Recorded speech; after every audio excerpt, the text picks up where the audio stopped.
starts. 30 seconds to start.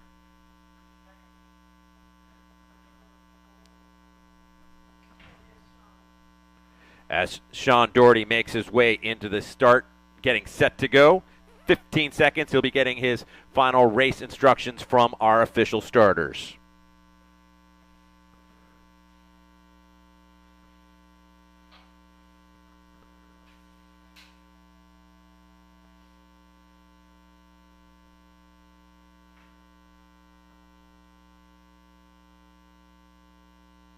And we are underway. Our first skier is out on course. That's Sean Doherty, again, member of the U.S. national team and National Guard program at bib number 1. We're in bib number 2 and moving into the start line. That is Luke Brown out of Craftsbury Common, Vermont, and another member of the national team as he gets set to go. We're going off in 30-second intervals this morning for each of those athletes, going off 30 seconds between each athlete, and he is underway. Moving to the start, we're in bib number 3 out of Jericho, Vermont, and another member of the U.S. Biathlon team and National Guard program is Travis Cooper. Again, we're starting with the senior men. We've got about 11 starters in that group, and then we'll move into our junior men before we'll have a small break as we move on to the women.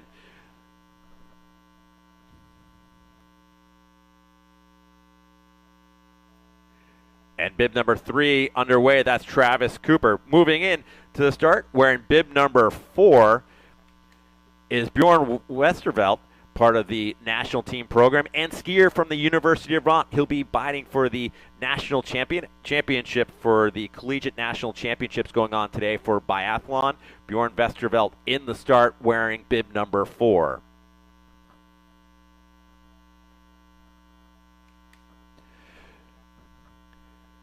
Bib number 5 moving into the start. It is Vasek Cervenko out of Lake Placid, New York. And again, another member of the National Guard and U.S. Biathlon national team.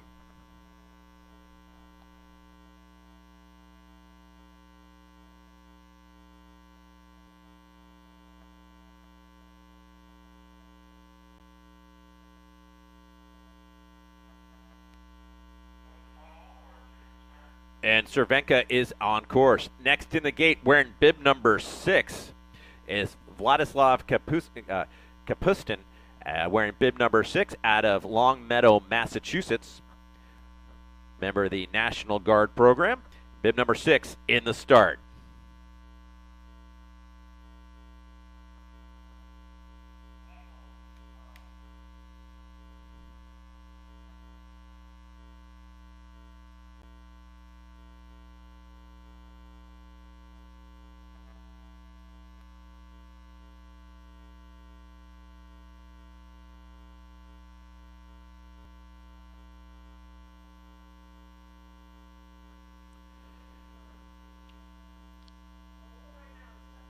Bib number 7 in the start, getting set to go. That's Eli Nielsen out of Jericho, Vermont.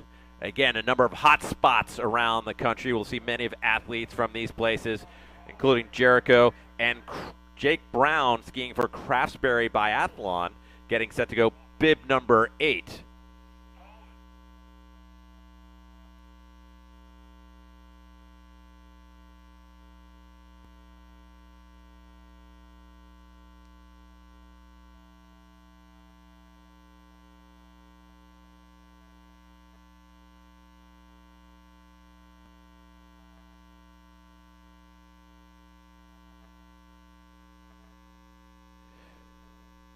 Next skier in the start would be bib number 9, Aiden Ripp, a skier from Paul Smith's College, as he's getting set to go. A senior studying biology, and he is in the start. Bib number 9 be the next skier to head out on course. Again, these skiers will be doing 3 laps around this 3.3 kilometer loop for the senior men. As moving into the start, wearing bib number 10 is Tim Cunningham. Cunningham also out of Craftsbury and skiing for the Craftsbury Biathlon Club.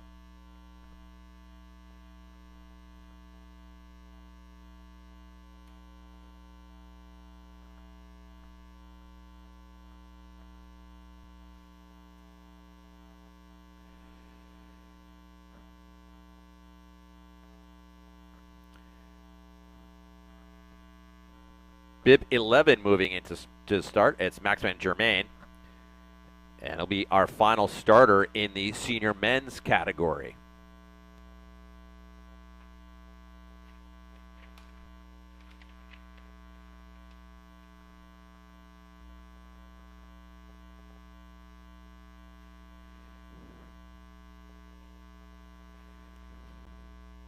And that completes the start for our senior men. We'll be moving into the junior men's category. Next skier to go will be bib number 12, Diego Schillaci. He's out of Paul Smith's college. Again, today we are competing, these skiers competing, representing their colleges, competing for the Collegiate National Championships, the first ever. So competing individual, they'll be having individual awards as well as a team award as Schillaci heads out on course. Next up will be bib number 13, and that's Thor Shepard. And so Shepard getting set to go, part of the Junior Cup team here for USBA, skier out of West Yellowstone, Montana.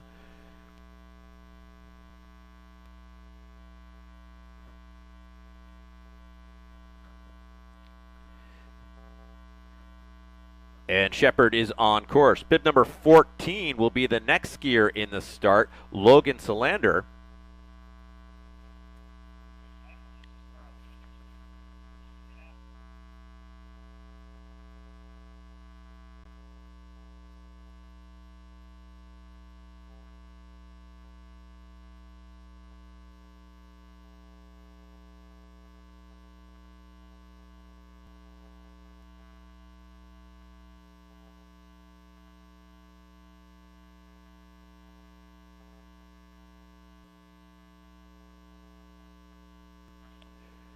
We have two athletes that still need to go through rifle check and go through the tunnel. We need Raylene Chu, bib number 25, and bib number 27, Grace Castigay, bib number 27, and bib number 25. We need those athletes. Please make their way through rifle check.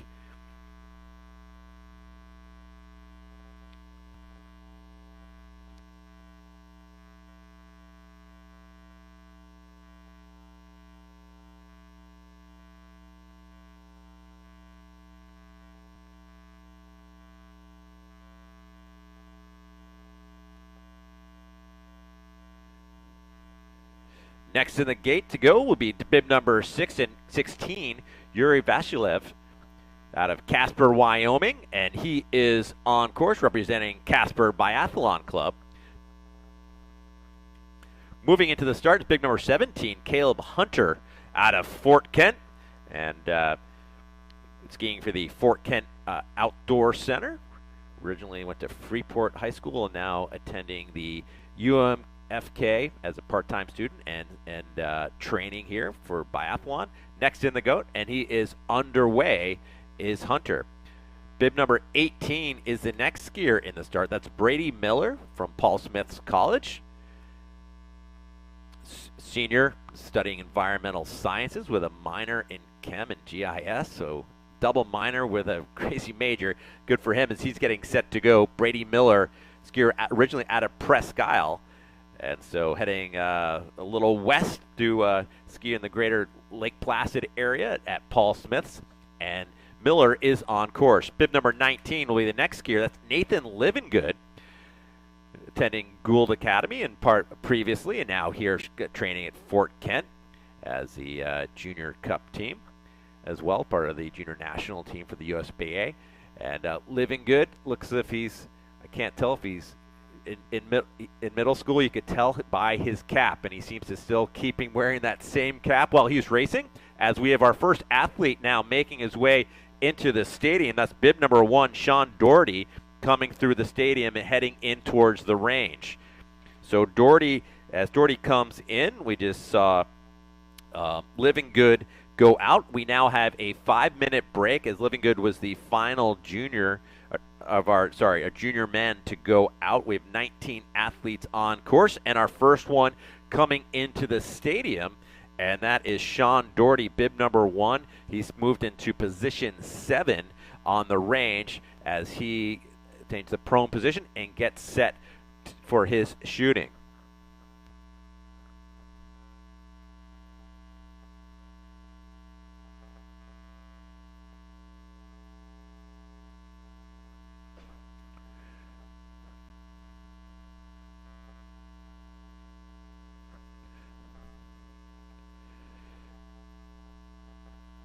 And Doherty is through with, looks to be 3 misses, so he'll be hitting the penalty lap for 3. And bib number 2 has since come into the stadium, and that's Luke Brown.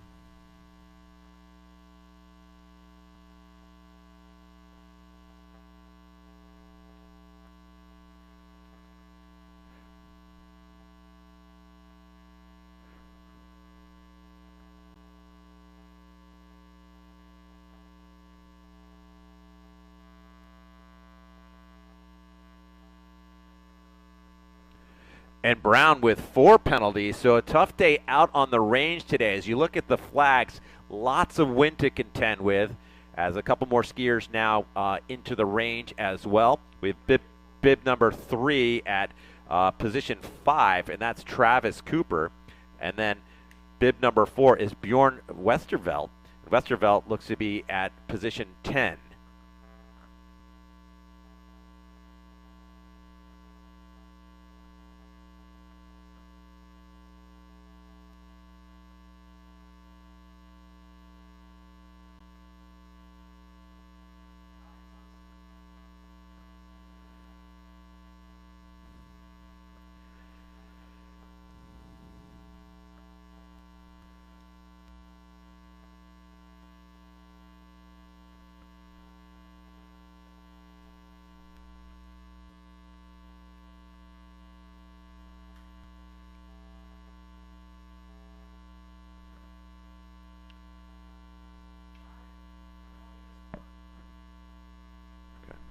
Great, thank you.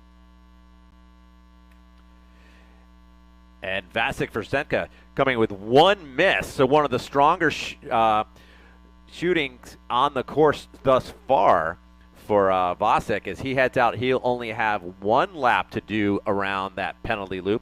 Again, it is the responsibility of those athletes to keep track of their number of laps. Anything out of here, the announcing booth is unofficial, and we try our best to keep everything up to date and as clear as possible.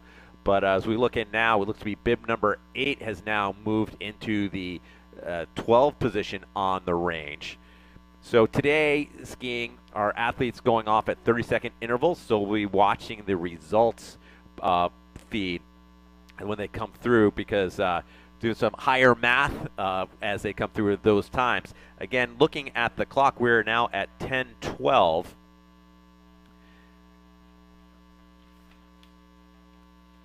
Which means we are about 2 minutes away from our first senior women. And we have so our first senior skier to go out will be Deidre Irwin, bib number 21, going out at 9:14. We're about a minute or so away from her start. So we need those athletes to make their way into the stadium and get set to go, with Irwin being the first skier on the senior women to go out.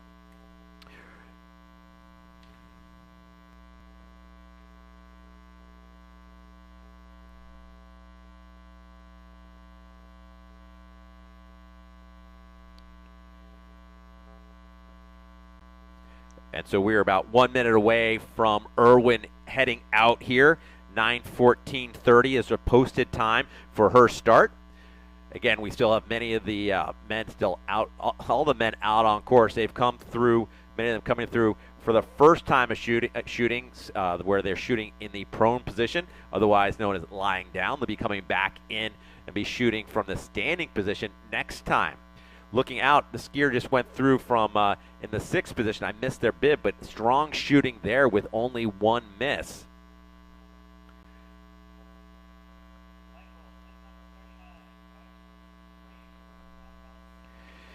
And we're looking for bib number 39, Patterson Frazier. Please make your way through equipment check. Please make your way through equipment check.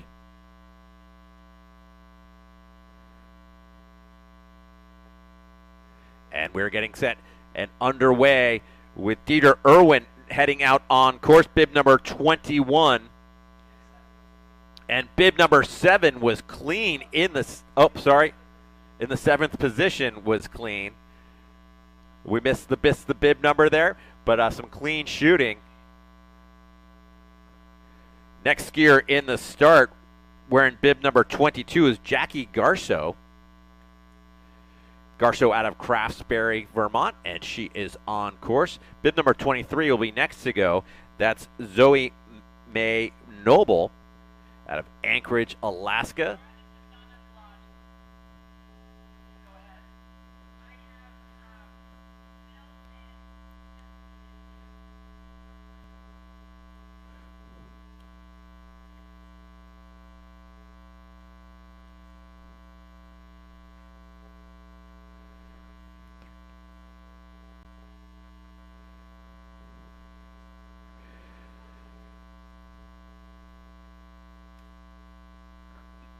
Next skier in the start will be bib number 24.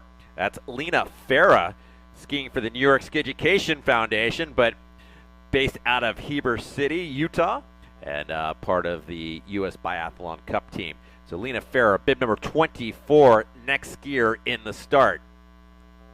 And as we look out in the stadium, looks like some of the junior men are now making their way into the onto the range.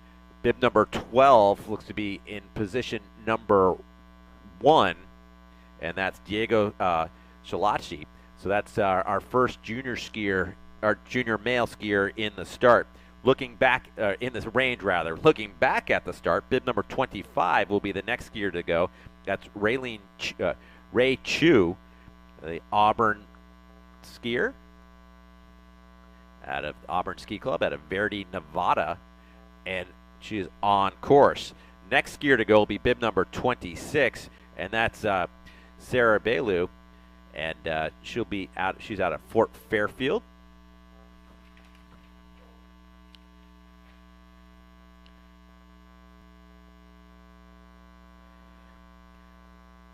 So Sarah Bollier next to go, bib number 26. She is on course. Bib 27 will be Grace Castingay, skiing for St. Michael's College, wearing the colors, the purple colors of the Saints as they get set. St. Michael's gets set to go. A skier out of the Ethan Allen Biathlon and also part of the USBA Cup team. And so she is underway. The original hometown out of Jackson, New Hampshire. So just a state over, and Castingay is on course. Bib number 28 will be the next skier in the start. Tara Garrity Motes, attending the Community College of Vermont, originally out of Fairleigh, Vermont, and skiing with the National Guard. As Garrity Motes will be the next skier to go, bib number 28.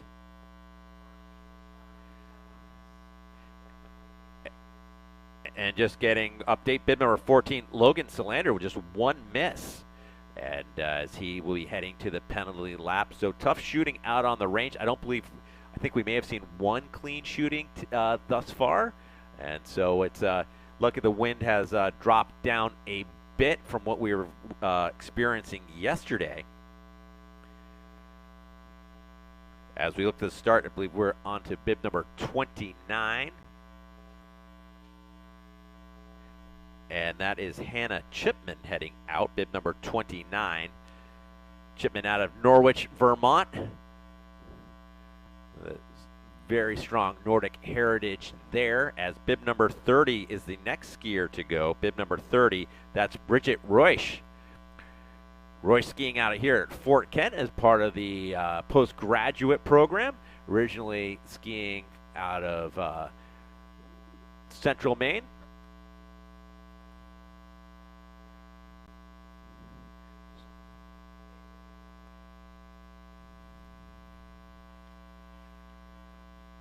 And it looks like we had some clean shooting out there as bib number 19, Living Good, gets in place at 12, at position 12.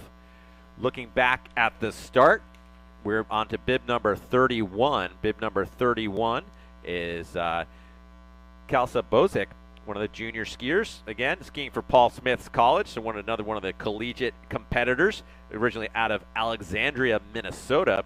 Bib number 32 is Dulcie Tangway, bib number 32, out of Fort Kent, now skiing for Paul Smiths. So looking out, Living Good with one miss on the 12th, so we'll be heading out for that one lap on the in the penalty loop area. As bib number 33 moves into the start line, Thomas Van de Kemp, as we move into the youth men's category. And as that happens, we look at bib number 1 making his way into the range. That's Sean Doherty.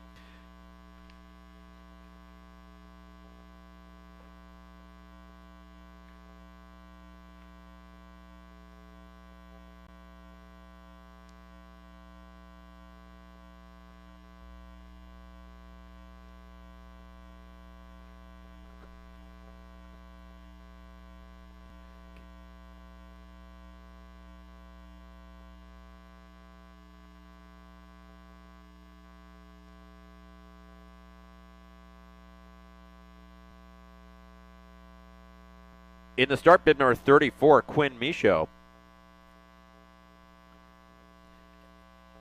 Michaud heading out on course.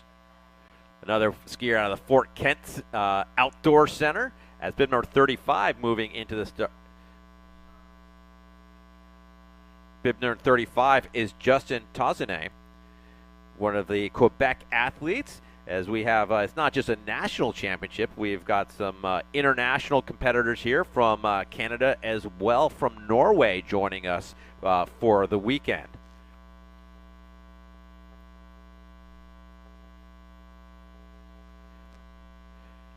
Bib number 37 is Ben Cadu, as he'll be the next to go, the skier out of Wayland, Massachusetts, skiing for the Massachusetts by HSC Massachusetts Biathlon.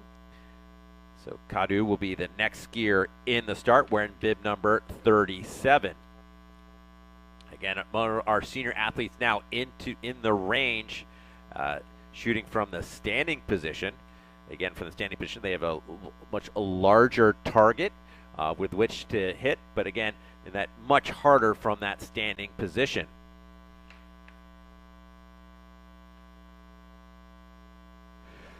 Bib number 37 will be the next skier.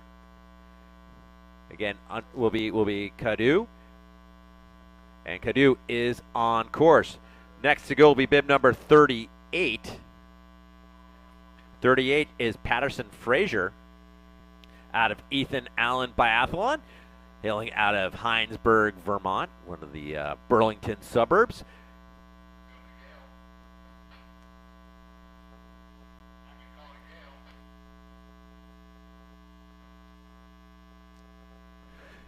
And as we look out on the range, our first senior woman making her way on to the range, and that's Deidre Irwin.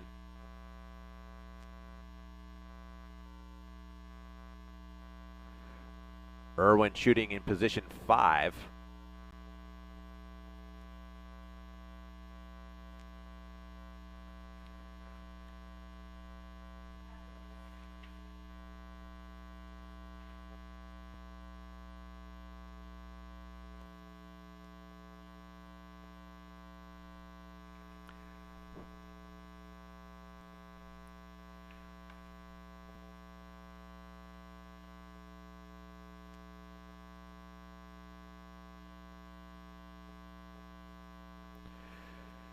So Irwin, with 3 misses, heads to the penalty lap. Again, the winds just making it very challenging out there for the athletes today.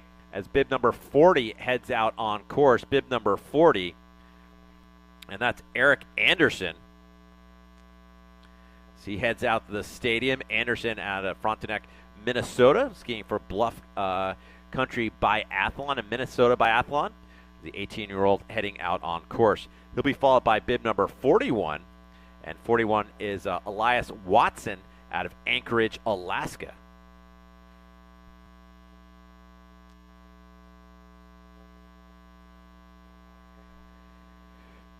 Bib 42 moving into the start is Jack Harbinson.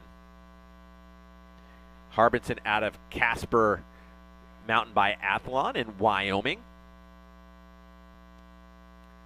And he says he's a better sprinter and a shooter as he gets set to go. The racer wearing the yellow suit and heading out on course. Bib number 43 is Wyatt Stevenson.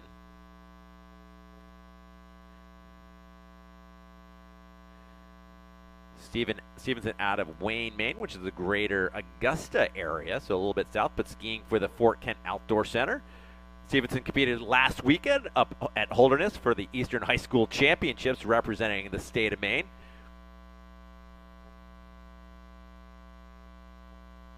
And Stevenson is on course. Next up will be bib number 44.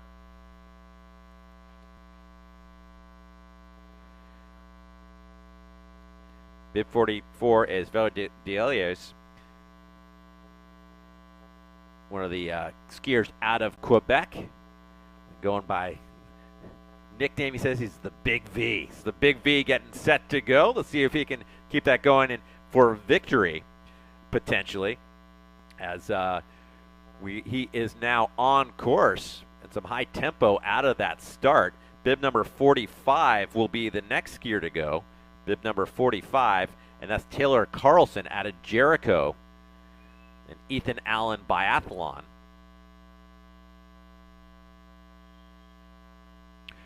Carlson will be the final starter in this group, and then we'll have a break, and then we get underway with the next group of skiers, with the youth women, the U17 boys and girls, and our para athletes. So Carlson is on course, and we've got 5 minutes till the next start. Again, with our youth women, bib number 46 will be the next skier to go. Tilly Lang out of Craftsbury will be the next skier to head out on course.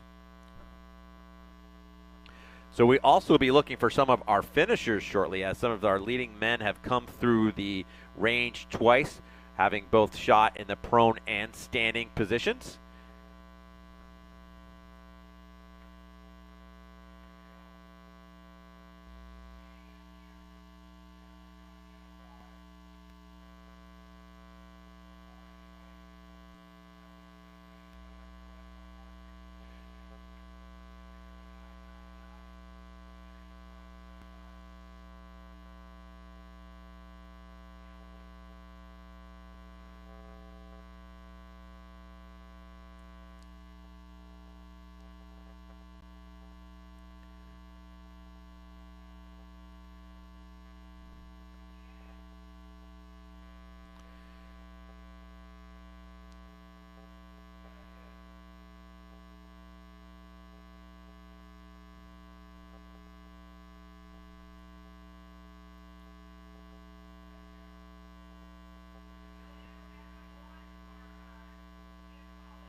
And we are now about 2 minutes away from the start for the next group. Our youth women, Tilly Lang, bib number 46, will be the next skier to head out on course.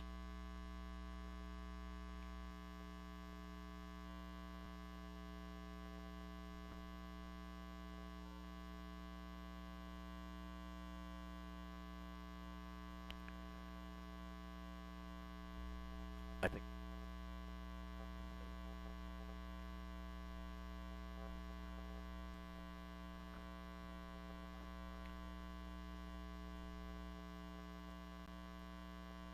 So, ladies and gentlemen, we should be seeing some of our race leaders begin to make their way towards the finish. I believe we saw Sean Doherty, bib number 1, making the climb behind around the tunnel as we look at some of the other athletes coming through. And looking out of the stadium, here he is, Sean Doherty, bib number 1, making his way towards the finish line.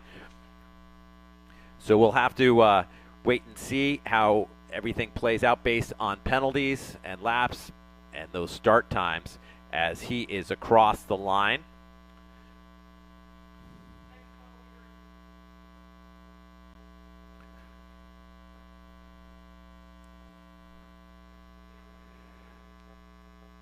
And we're less than a minute away from our next skier to head out. Again, Tilly Lang, wearing bib number 46, a skier out of Lyndonville, Vermont, and skiing for Craftsbury Biathlon.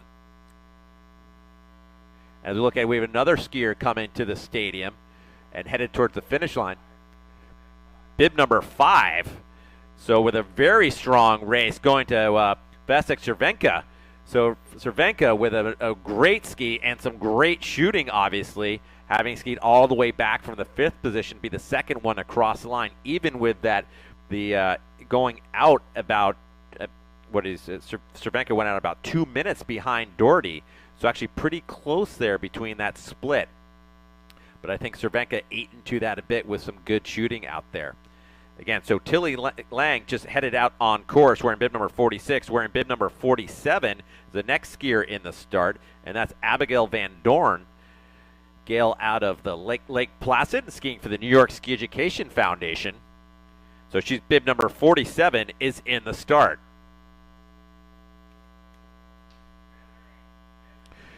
And we've got bib 8 headed for home coming to the line. That's none other than Jake Brown. And here comes bib 2, Luke Brown, the two Craftsbury skiers, bringing their races to a close, as well as bib number 4, and that's Bjorn Westerveld. So those skiers are in.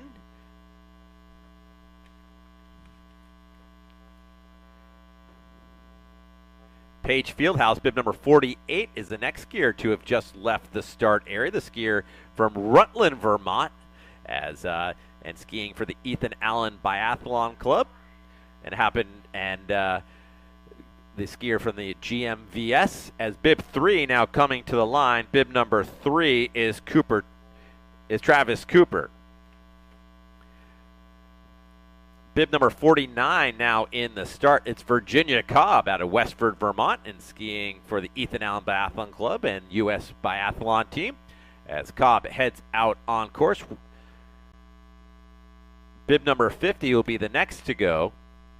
Bib number 50 is Haley Finch out of Alaska Winter Stars and out of Anchorage.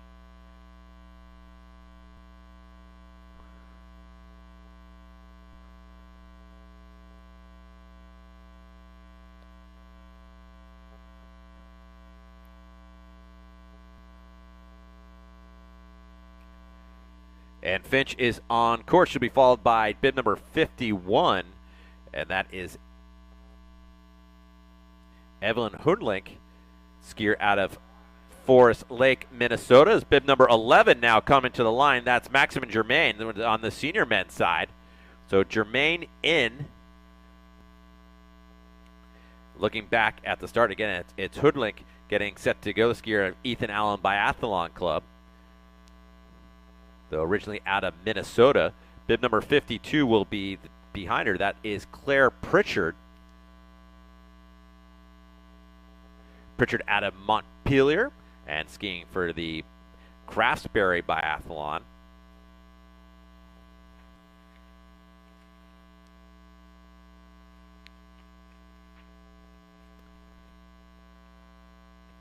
So we have about 15 minutes more starts still to go as we work our way through our youth women, and then we'll be moving on to U17 boys and girls, and then our para-athlete. But moving to the start right now, bib number 53, and that's Seven Bowen out of Huntington, Vermont, skiing for the Ethan Allen Biathlon Club, another athlete who competed in the Eastern High School Championships in Holderness, New Hampshire last weekend.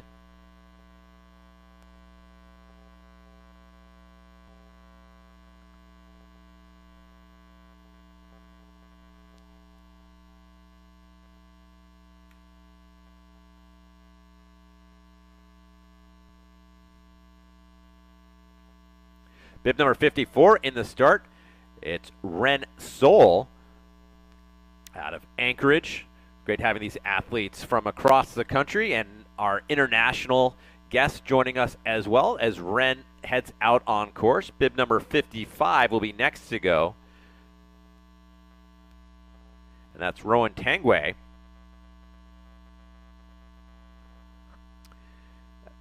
Tangway out of Fort Kent and attending Paul Smith's college these days, where she's majoring in environmental science and minor in chemistry and biology. So one of those great STEM students and a student athlete to boot. Again, athletes today competing for the first ever National Collegiate Championships, representing each of their respective universities. As bib number 56 will be the next skier in the start. Bib number 56 is Grayson Melisic. As we move on to the U17 boys category.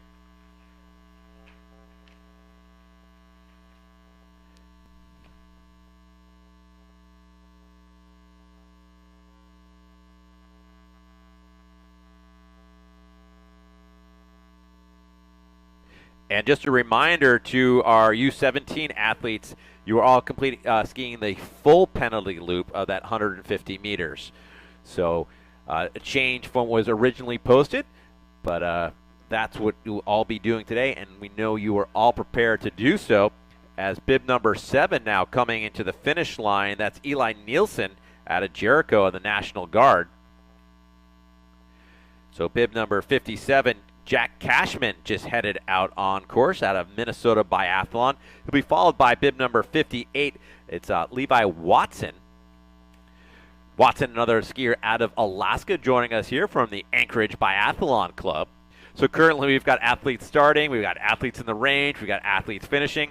So we're going to try to keep you up to date on everybody in the start, and as well as those finishing. So as bib number 58, Levi Watson heads out. Bib number 59 will be the next skier to go. One of our athletes joining us from Norway, and that's John Falkel will be the next skier to go. Again, we are moved on to the U17 boys, as Falkel again hailing out of Cap, Norway, and a number of Norwegian athletes joining us here for the national chance. Bib 10 coming to the finish, Tim Cunningham, and just behind him is Aiden Rip. So Rip representing Paul Smith's across the line.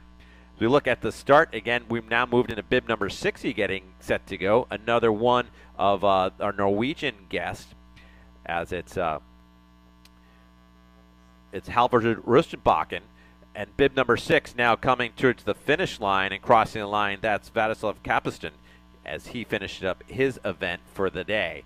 So again, now we had Russ Bakken just heading out on course wearing in the green suit, and bib number 61 will be next to go from Kensington, PEI, Canada, and part of Biathlon PEI is Thomas McNeil. Tom McNeil will be the next to come. As bib number 13 now coming to the line, that's Thor Shepard. So one of our, I believe, maybe our first junior men to come across the line. That is obviously unofficial, but I believe he might be that. As bib number 61 just headed out. Next up will be bib number 62. That's Levin Brenner out of Newton Center, Massachusetts, and skiing for HSC Biathlon.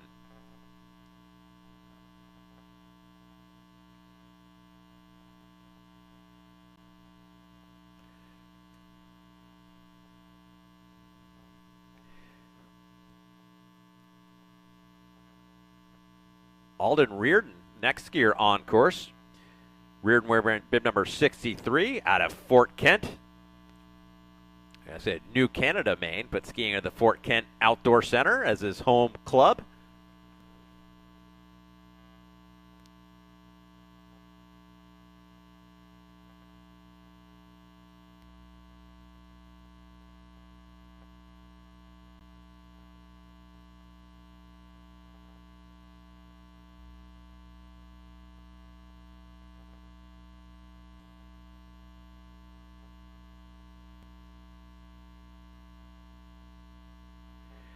Bib 64 will be the next skier in the start.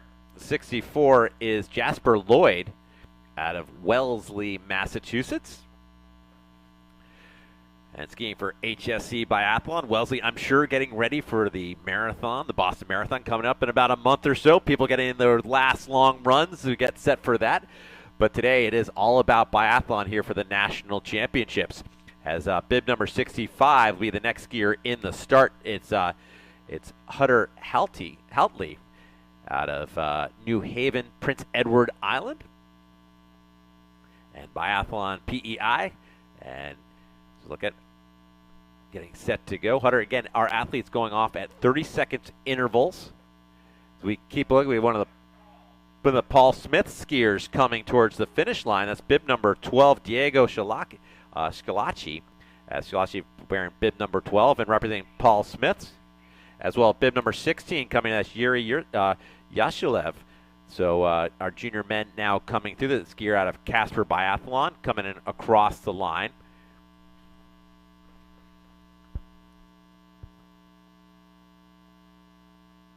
Bib 66 just heading out on course.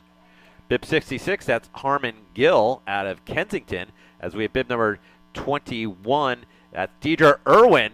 So our first woman is now in our seniors category. That's Deidre Irwin across the line and setting the pace for the rest of the field to follow. As we look to the start again, just heading out is bib number 67. And that's, this is great. Lourdes is his first name, and then in the asking the pronunciation key, he said, it's difficult name, but it's House Usland. So Lourdes House Usland is on course, one of our Norwegian friends. And we followed by bib number 68, Nathaniel Lee out of Acton, Massachusetts. As Nate Livingood comes in, finishing up his race. Bib 69 in the start is J.J. Wilson. As we have another skier coming to the finish line, let's give it a bib number 14, Logan Solander out of Tahoe Vista, California, skiing for Altius and ASC. And he is in.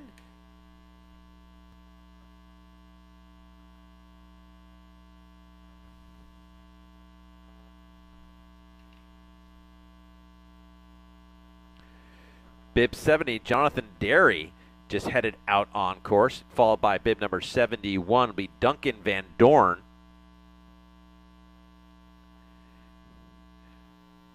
Out of Lake Placid, New York, skiing for the New York Ski Education Foundation.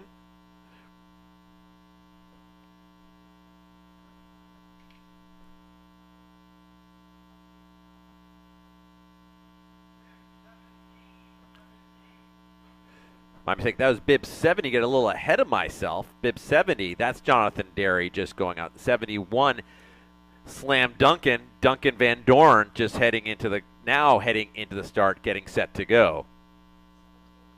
And we had just bib number 17 just come across the line, and that's Caleb Hunter, skier out of skiing for Fort Kent Outdoor Center.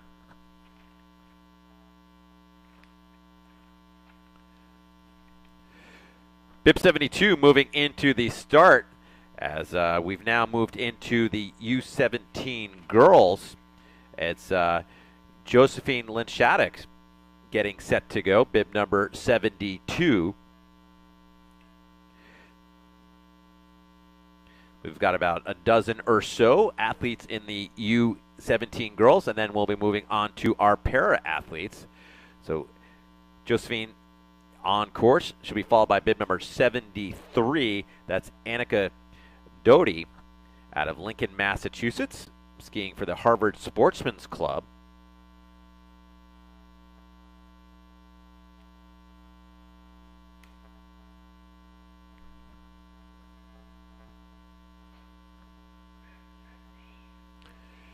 We've got bib 15 charging line. That's Alex Dawson. Al Dawson training out of here at Fort Kent, originally from Freeport. Worked with his dad a bunch in the middle school programs in southern Maine. Saw him last weekend, and his brother was competing at the Eastern High School Championships. So Al Dawson coming in, is sort of new to the whole biathlon thing and doing great. So Al Dawson across the line. We're looking back to the start areas. We are bib number 74 is a skier in the start. Bib number 74, and that's Amelia Kidd. Kidd is on course. And Jackie Garceau having just come across the line, finishing up her competition for the day. Again, today's racing results get converted tomorrow in times, as we'll be doing into the pursuit, where the fastest skier will go out first, with each skier following them based on their results today. As bib number 75, Nora Mohagen, the next skier on course and is underway. Raufoss, Norway. Great to have so many the Norwegians joining us for the weekend. Bib number 76 will be the next to go, will be Jenna Stainkin. Stainkin out of Willsboro, New York, and skiing for the New York Ski Education Foundation. Again, as I was saying, today's results get posted towards tomorrow's, where it's a pursuit where the fastest skier from today goes out first, and everybody tries to catch them, with the first skier across the line being the winner. Stenkin just heading out on course. As we look at our next skier up, it will be Tuva Klett Andresen, another of the Norwegian skiers here with us today. Bib number 77 is in the start.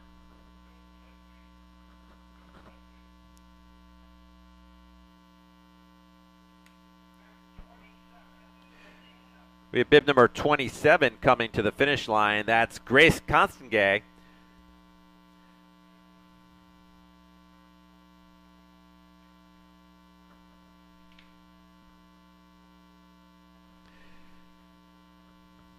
Bib 78 in the start. It's Chloe Collar.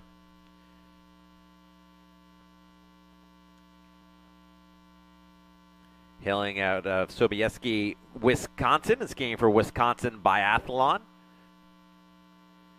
And Kohler is on course. Bib number 79 will be next to go, Iris Lamp out of Groton, Massachusetts, and skiing for the HSC Biathlon.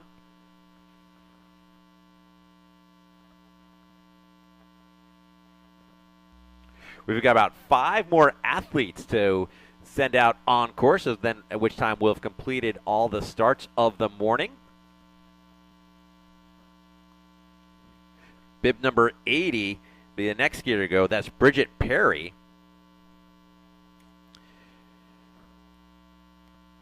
Perry out of Miramichi, New Brunswick, and skiing for Biathlon New Brunswick.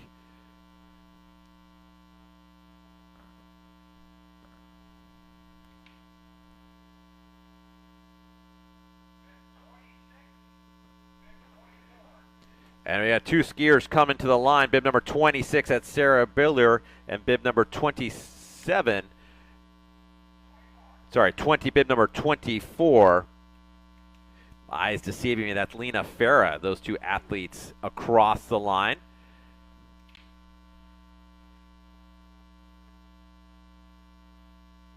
Again, bib number 81 is now in the start.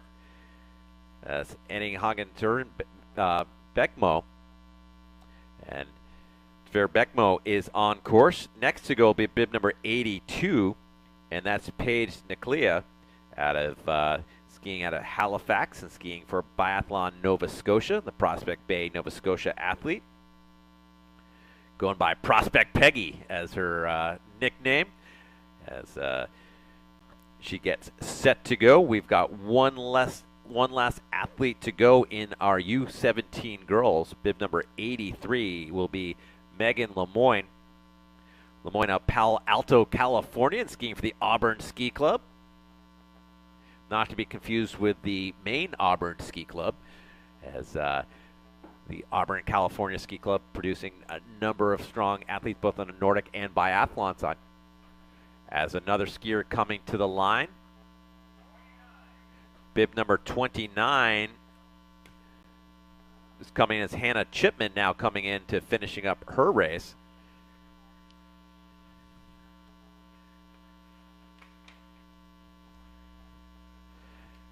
And now our final start of the morning out of Holiday, Florida. Bib number 84, David Karras. So we have two skiers side by side coming into the line.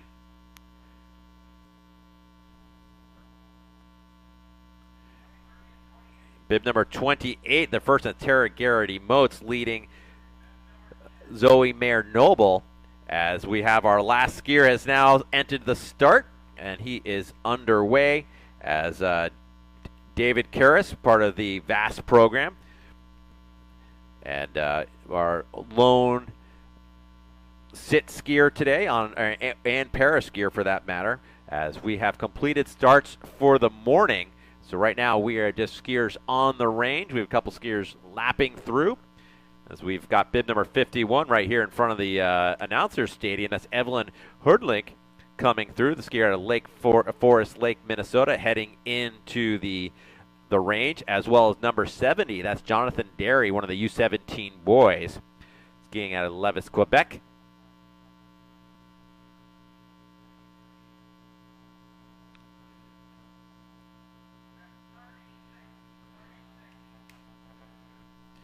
And we've got Tristan Thrasher, bib number 36, coming to the finish line. The skier out of Steamboat Springs, Colorado, skiing for the Altius team. Steamboat known for the number of Olympians that they've produced out of their program out of the Steamboat Springs Winter Sports Club.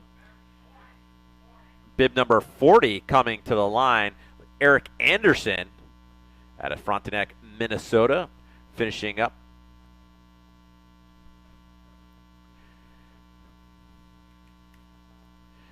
John Falkel in the green suit in bib number 59, one of our Norwegian guests coming into the stadium.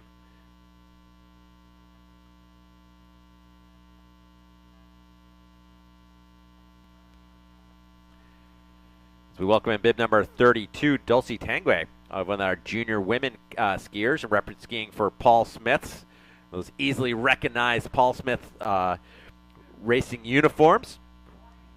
Bib number 41 is the next skier, Elias Watson, out of Anchorage, Alaska. One of our youth men competitors.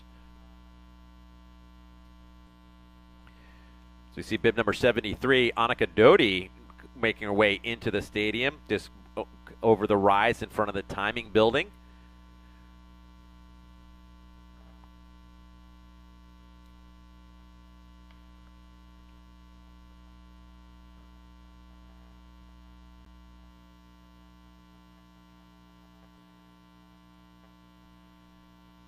And those of you who might not be as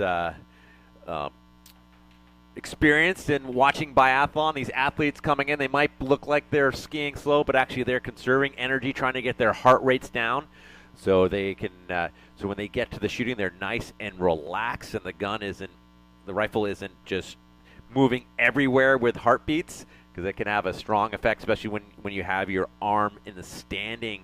When you're coming into standing, have your arm up against your breast, and that heartbeat can make a big kind of large effect on your shooting, as can the wind today. Very windy, not quite the gusts we had yesterday, and pretty much a complete whiteout as we have skiers coming to the finish line. Bib number 58, Levi Watson out of Anchorage, and a couple more skiers in there sprinting in cross line. Bib number 34 in that red, white, and blue suit, that's Quinn Michaud out of Fort Kent.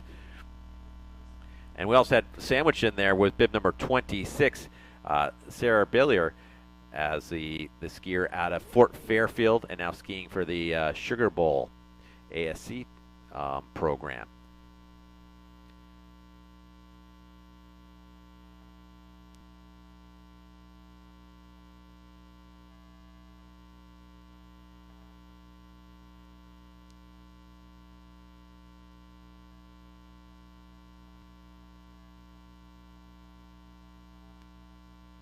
Bib 38 coming in out of Newton, Massachusetts, Gil Cavalieros, one of our youth men competitors.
And bib number 65 coming in, that's Hunter Houtley, just coming into the range area.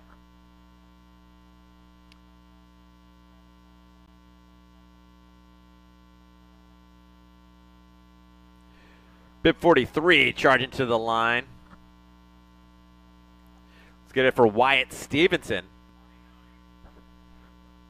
Bib number 49, the next skier headed toward the Virginia Cobb. I believe our first youth woman headed to the finish line. Skier out of Westford, Vermont, skiing for the Ethan Allen Biathlon as well as the U.S. Biathlon Junior National Team.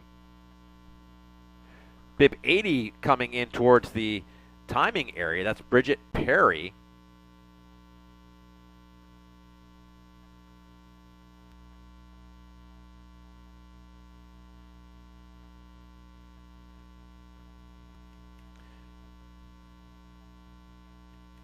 Bib 83, Megan Lemoyne skiing that V2 technique in towards the timing area from Palo Alto, California. Bib number 67 as well heading towards the range. That's Lourdes Hoot Osland.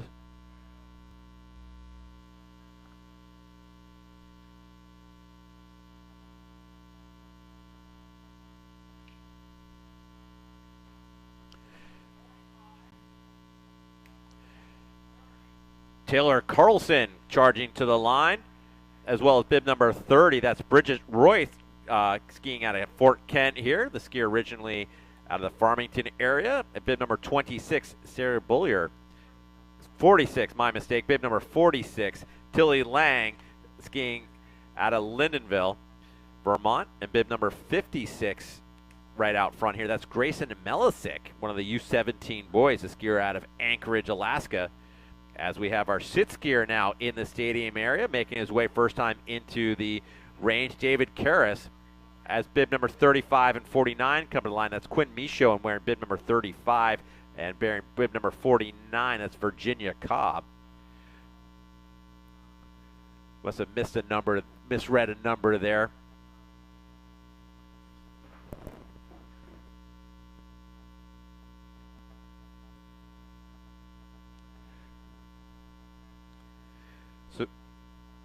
So then again, now and again, it's tough here from the sites off. Now and again, we might get a bib wrong. We apologize for that. We're doing our best to keep everything straight here as those athletes come through.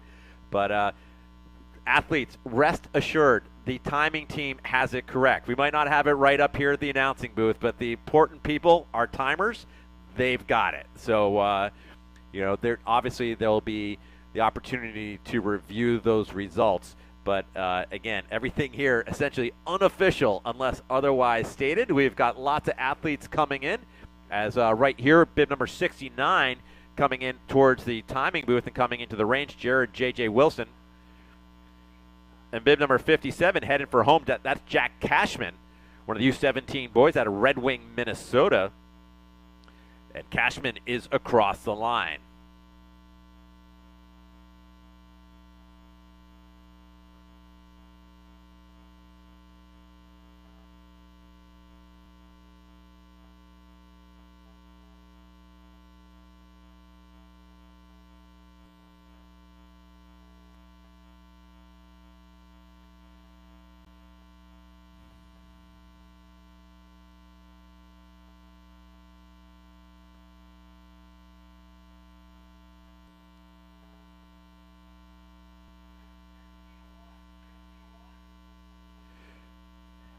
Bib 51, Evelyn Hedlick coming in, as well as bib number 47, and that's Abigail Van Dorn, skier out of Lake Placid, New York, training at Mount Van Hovenberg, as bib number 50.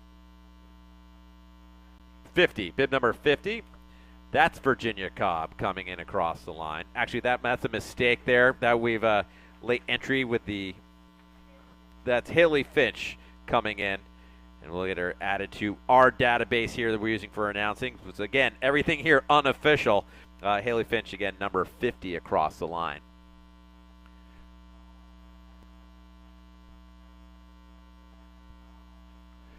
Bib number 66 out front here. That's Harmon Gill.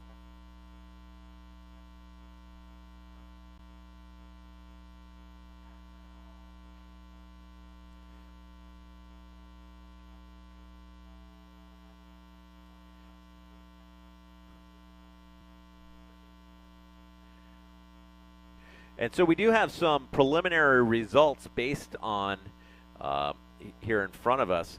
And on the senior men, it looks to be, again, unofficial here. Jake Brown, time of 28:39.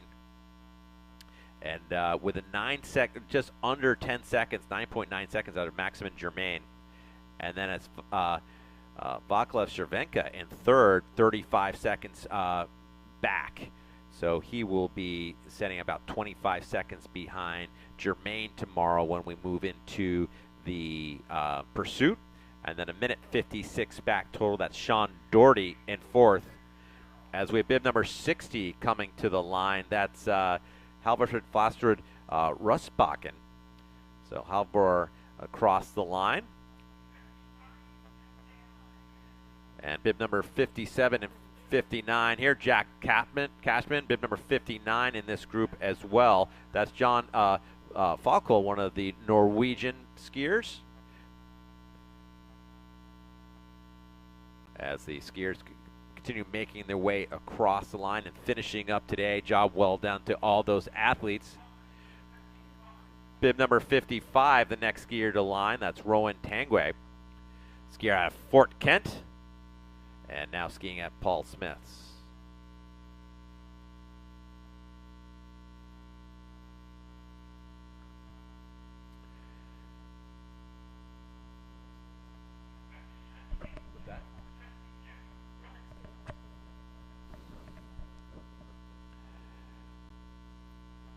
Bib 62, the next skier to the line, that's Levin Brenner out of Newton Center. And a quick going back to the senior men's, again, the top four were Jake Brown leading the way with Maxim Germain in second, Vaclav Cervenka in third, Sean Doherty in fourth, and rounding out the top five is Luke Brown, 3 minutes back. So bib number 63, Alden Reardon, skier out of New Canada, Maine, and skiing here with the Fort Kent Outdoor Center. So looking at a few more skiers now entering the stadium area, and they look to be heading into the range as we are now at 11, just after the 11 o'clock hour, which means that bibs are available for pickup. We'll remind those athletes competing in the next event going off at 12:50. So all our U13, 15 boys and girls and our master and vet skiers, you can pick up your bibs in the waxing building in room 35, and it means that your equipment check will also be open in about 10 minutes. 5 or 5. Bib 65, the next skier coming to towards the finish line and across the line. That's bib number 65. That's Hudson Haltley, going by the nickname Hutter here based on his info as the skier out of New Haven, PEI. Across the line.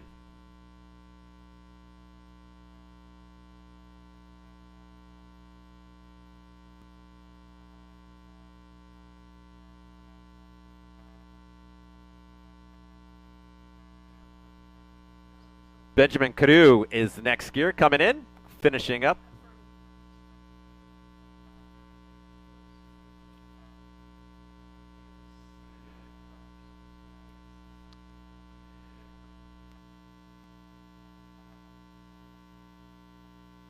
And for those who are interested in checking out results, you can find them at fkocresults.com. They're not listed yet, but that's where they will be posted. I've got some preliminary updates here as we've gone through the senior men. Looking at the junior men, looking at the top three, leading the way is Shep Thorson. He's got a 30 seconds lead over Nate Livengood going in tomorrow's pursuit. And then about 23 seconds so behind Livengood will be Yuri Yesolev. So those are the top three on the junior men's side. As we scroll through some of these preliminary results, again, all this is unofficial. On the senior women's side, Deidre Irwin coming through, and still waiting on the updates or on the rest of those on their results still to be posted. Bib number 52 will be the next skier coming to the finish, and Claire Pritchard. Pritchard out of Montpelier, Vermont, and skiing for Craftsbury.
Bib 67, Loris Hoot Alslund across the line. So looking at the clock, we are coming up on, we're just 8 minutes past 11. Looking at the schedule again, equipment check will open here in about 7 minutes or so. We'll let you know when that is open. And then zeroing starts in about 40 minutes from now, 11:50 for the next start going off at 12:50. We'll also be awarding our Collegiate National Champions at round high noon. We'll keep you updated on the exact time. We'll have to get all the results tabulated and those all figured out for each our men and women and teams, or colleges for that matter, for the Collegiate National Championship Awards, again, going off at around high noon. We've got another skier coming to the finish line. Let's give it up for bib number 64, and that's Jasper Lloyd out of Wellesley, Massachusetts, skiing for the HSC Biathlon program. And welcome in bib number 69 as well. That's Jared Wilson.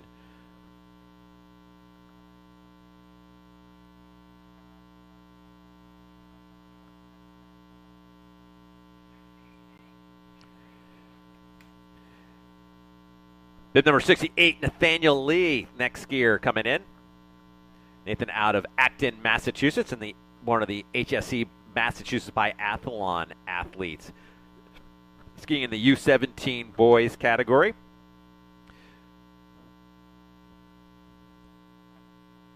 Some of our athletes now coming in for their second time in. They'll be shooting from the standing position, as many of the athletes here are in our U17 girls, as Bridget Perry just making her way past the timing building and into the shooting and onto the range. Looks like the wind continues to be a factor here today, but beautiful skies after welcome to spring in Maine, everybody, as Mother Nature, she's been holding out on us quite a bit this winter. It's been tough being a skier in Maine, or actually almost anywhere in the eastern New England area. It was definitely a late start out west, but they certainly got their fill late in the season. Some mid-February storms just hammering California and the Rockies. I wish they'd share a little bit out here, but it looks like they were kind enough to send over this storm and freshening everything up here. What a beautiful day for racing. A little bit on the cold side, which we pushed everything back by an hour this morning. And as we have one of the skiers now coming in, bib number 71, Duncan Van Dorn out of Lake Placid. Lake Placid hosting the Junior National Championships last week for the sort of the week before last. for cross country, with Team New England retaining the Alaskan Cup for yet again another year, and quite a run they've had retaining that cup. And so just a great week of racing there in Lake Placid. But we've moved on to biathlon here today, and again, a great day for racing, clear skies. About the only thing we can complain again potentially is that wind. And we're looking at 23-mile-an-hour winds here, which definitely is a factor, with some higher gusts as we see one come through now. And that's the tough part, is being on that range. You can for the consistent winds, you can adjust for that. But if that gust comes in, it can definitely make things challenging and result in some more time on that penalty loop.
So David Karras coming through, one of the sit skiers, bib number 84, as he makes his way through. And again, today, a beautiful day, a little bit on the chilly side, but clear skies and fast skiing. Tomorrow, we're looking at potential of another storm coming through, so it could definitely make things a little interesting for tomorrow's pursuit, where certainly wax will definitely be a factor, and definitely potentially visibility on the range. So that's tomorrow when we move into the pursuit.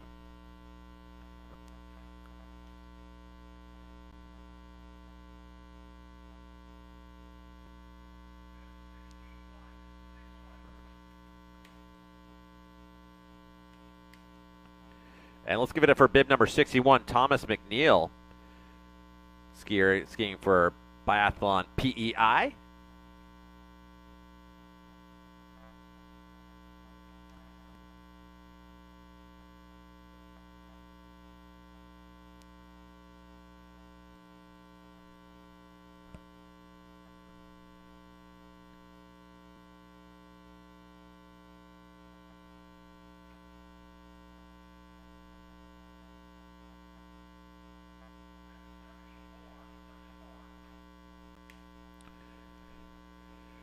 Bib 74, Amelia Kidd out of Middleton, Wisconsin, coming to the line.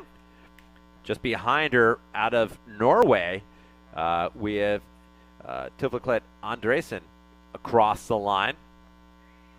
And here comes bib number 81. That's Anna Hagen Termenko from Norway as well, as a couple of more of the Norwegian skiers finishing up today as bib number, again, that was bib number 81 through. Our final bib starter was bib number 84. That was our sit skier, David Karras. So soon we probably have about 10 athletes or so still out on course. Lots of racing still they had, but it's now 11:15. Bib number 83 coming through, that's Megan Lemoyne from Palo Alto, California. So Lemoyne finishing up her race. It is now 11:15, so equipment check is open for race number 2. And we're about 45 minutes away from zero opening up. And we have bib number 70 now coming to the line, Jonathan Derry, U17 boys competitor.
Jenna Stankin just finishing up bib number 76. And bib number 78, next skier, that's Mara Strusser. Sorry, my mistake. That's 78, that's Chloe Kohler. Sorry about that.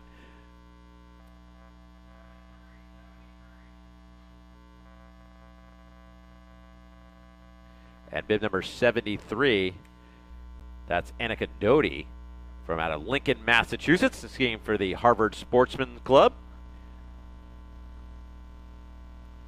So still a number of athletes still on course. As we roll through day one, this is the first race of two today, as we'll be moving on this afternoon with the U13 and 15 boys and girls, as well as our masters and veteran athletes.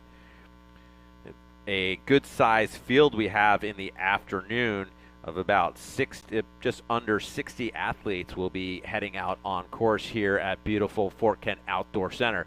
What an amazing venue this is. You know, last time I was here in the announcer's booth was I think in 2000 for our national championships. This timing building wasn't even here.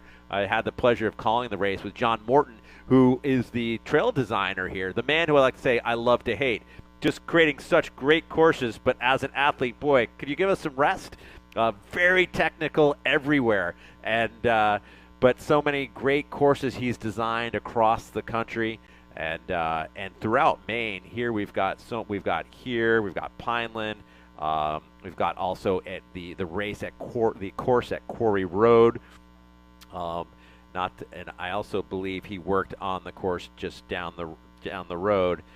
At Presque Isle at the Nordic Heritage Center, another fantastic biathlon facility as well. As we welcome bib number 772 coming to the finish line, Josephine Lynch Shattuck, one of the U17 athletes out of Arlington, Massachusetts.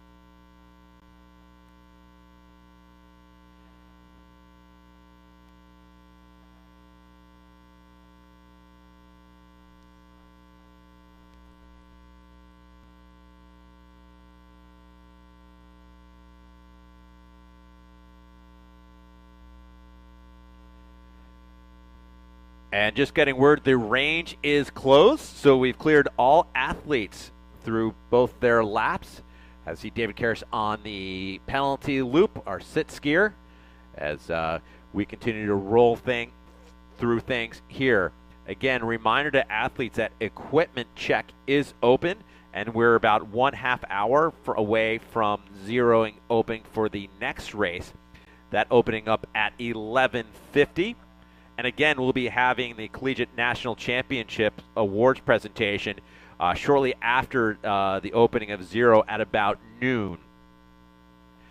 A couple other things going on. At 12:30, there's a tour of University of Maine Fort Kent, as well as the residents here for the residence program. Charlie Cobb will be leading a tour at 12:30.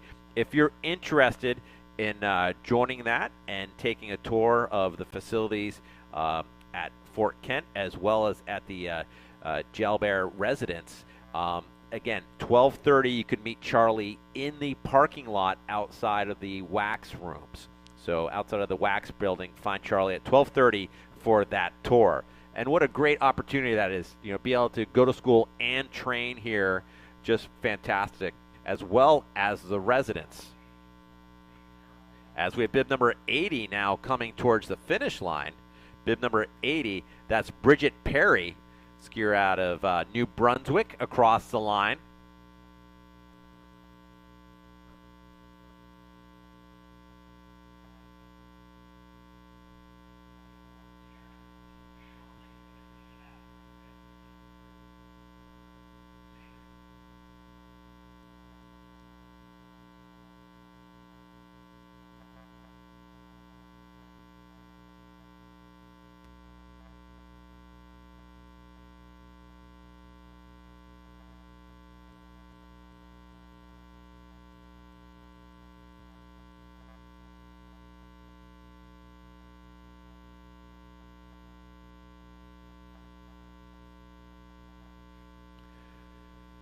And so just a reminder for all of our collegiate competitors, again, we'll be having an awards presentation at around noon. It'll be sort of based on results, but it'll certainly be after Zero opens at 11:50.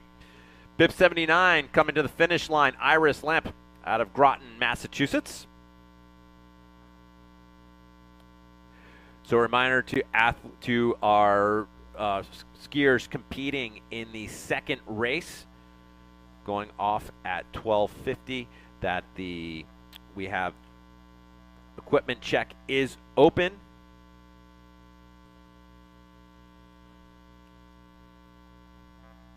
And Zero will be opening in about 25 minutes. We'll let you know when Zero is open for that second race.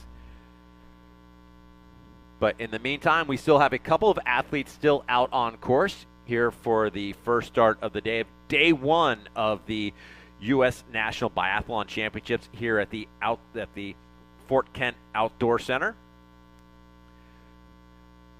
And what a beautiful day we have for today's events.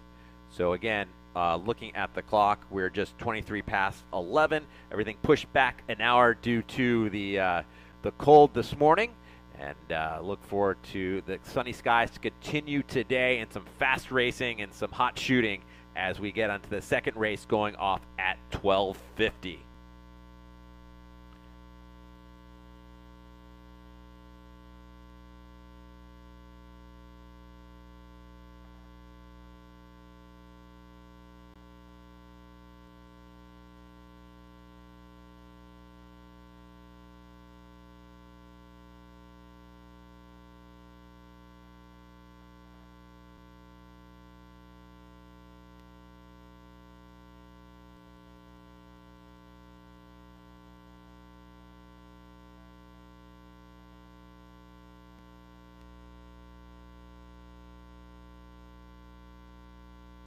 And let's welcome in Prospect Peggy, big number 82, Paige Neclia, across the line. Skier out of Nova Scotia, bringing her race to a close.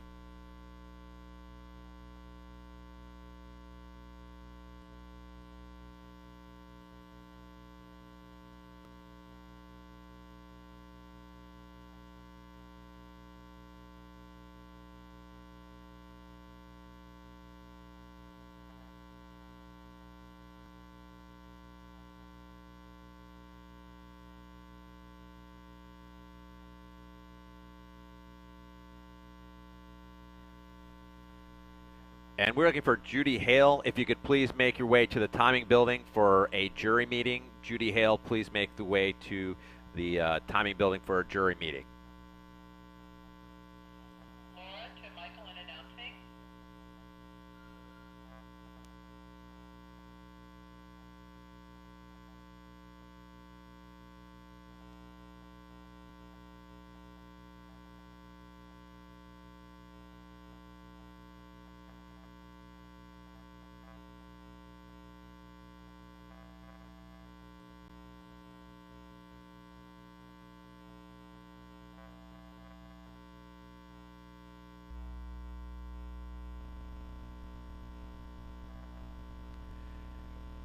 And if we could have athletes, if with rifles on racks, to please claim your rifles. All those athletes with rifles on racks, please claim your rifles as we continue to clear the range and get set for the second race of the day.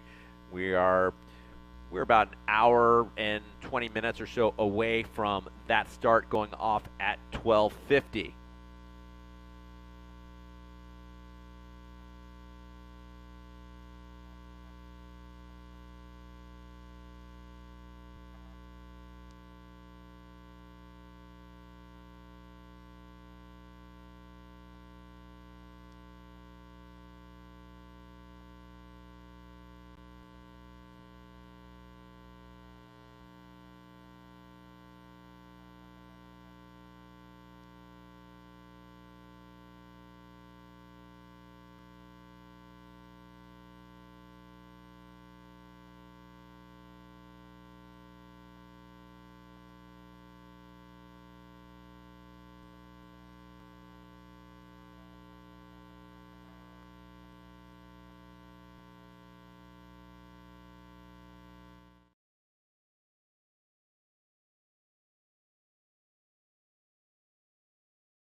For David Karras, bib number 84, bringing his race to a close. Our lone sit skier out here today at Fort Kent, skier out of Holiday, Florida.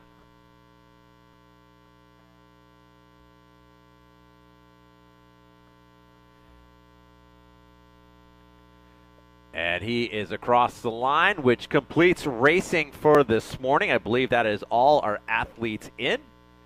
And as we now are coming up on 11:30, just a couple minutes shy of 11:30. Again, a reminder, the equipment check is open for the racers skiing in the second event. Also a reminder, if you haven't done so, please remove your rifles from the racks. So I believe there are a couple more rifles still to be claimed from the racks as we get set, as zeroing will be opening up at 11:50. We're about 20 minutes away from that, which puts us in about a half an hour, shortly or so after, or from now rather, we'll be having the Collegiate National Championship Awards presentation right around noon. So all those collegiate competitors, don't go too far, as we'll be calling you back for that awards presentation. Again, next start is at 12:50. We're an hour and 20 minutes away from that, and we are 20 minutes away from zero to open. So sit back, relax. I see some skiers cooling down, some probably out there warming up as our volunteers clear the range, and we get set for the second race of the day and the first day of racing here at Fort Kent for the U.S. Biathlon National Championships.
There is a very special joie de vivre, love of life that you see and experience with the people here in Fort Kent. It's a wonderful place because of the energy of the people and the can-do attitude of the people and the beautiful seasons.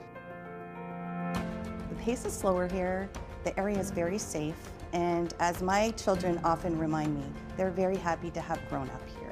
Fort Kent has been a place that I've always called home, and when my husband had first come up here for the first time, he said this was the first moment that he knew what the word home meant because of how he felt when he came here. I don't think community is a strong enough word to describe Fort Kent. I really feel like it's a family. It's just a great place to grow up. I've had an opportunity to live in many different places, and one of the things that is most unique here is the way that the community comes together. The people are what make Fort Kent. They are always friendly and very helpful, and it's like being part of a big family here. I would say people up here are looking out for each other. It's not just that they're friendly, they'll wave to you or something like that, but people are genuinely interested in making sure that everybody in the community is doing well. Acadian culture is warm, welcoming, and that's kind of what makes the area special. Fort Kent's a community that provides so much opportunity for us. There's not too many places that you can go to where you can ski, you can golf, you can go to another country within 2 minutes. For people who are active in the outdoors, this is your Mecca. This is the paradise for you. The winters are awesome here in Fort Kent. There's lots to do if you find yourself adventurous, whether you do skiing or snowmobiling, the Can-Am dog sled races. There's plenty to find to do in the winter months. Go out skiing all day or snowmobiling all day, and then you go to one of the local bars and have some time to relax and warm up by the fire. Snowmobiling is a big part of our winter industry, but all these snowmobile trails are converted to ATV trails in the summer, so there's hundreds, if not thousands of miles here in northern Maine. It's a lot of fun. Summers in Fort Kent are amazing. There's so many resources and lakes and rivers all around us, opportunities to go hiking, to go boating, to go fishing. There's just a nature's wonderland in our backyard, and we're very lucky to have that. My favorite season is actually the fall season, just because of the colors and how things change so drastically from the beautiful summer to the white winter. It's just very vibrant and beautiful. There's a lot to do. The food of that time of the year is a lot of fun to eat as well. The colors up here during that time of the year are just magnificent. And I had somebody describe it to me the other day, saying it was like a kaleidoscope of colors, and it truly is. It's just beautiful. Cherish it while you're a part of it. That's really what it's all about. Fort Kent is a very special place. Great place to grow up, great place to raise a family, great place to run a business. It's everything that you would want.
Good afternoon, folks. This is my wife, Kate, and I'm Tim, and we're here at the Fort Kent Outdoor Center, and we're going to try disc golfing for the very first time. Come with us. It'll be fun. I have some discs that might be able to get you like slower discs that you can throw. Yeah. So here's 3 different types of discs. Okay. So this would be a driver. Okay. See how there's a thicker lip. Yeah. Okay. This is your mid-range, so a lot thinner. Yeah. This is what I'm going to give you to throw, and then this is a putter. Okay. So you can see it's just a thin. You're gonna putt differently. You're gonna hold it differently. Okay. Okay. Good. So let's go ahead. We'll start. Maybe me and Rudy will throw off first, and then we'll show you how. Yeah. I guess how to do it. Yeah. Okay. Rudy, you got any tips for him? I just saw him. Any tips? Yeah. Yeah, keep the disc level. Level. When you release. Yes. Yes. Okay. So first hole, par 4, 317 feet. I'm going to use a driver because I don't have a huge arm. I'm going to use a Mamba, and we'll see how it goes.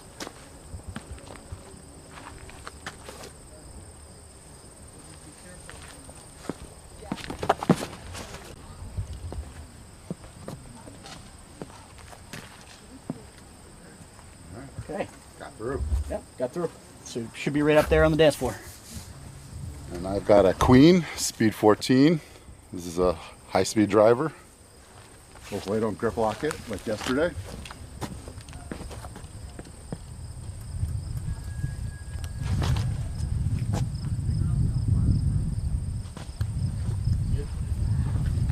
Okay.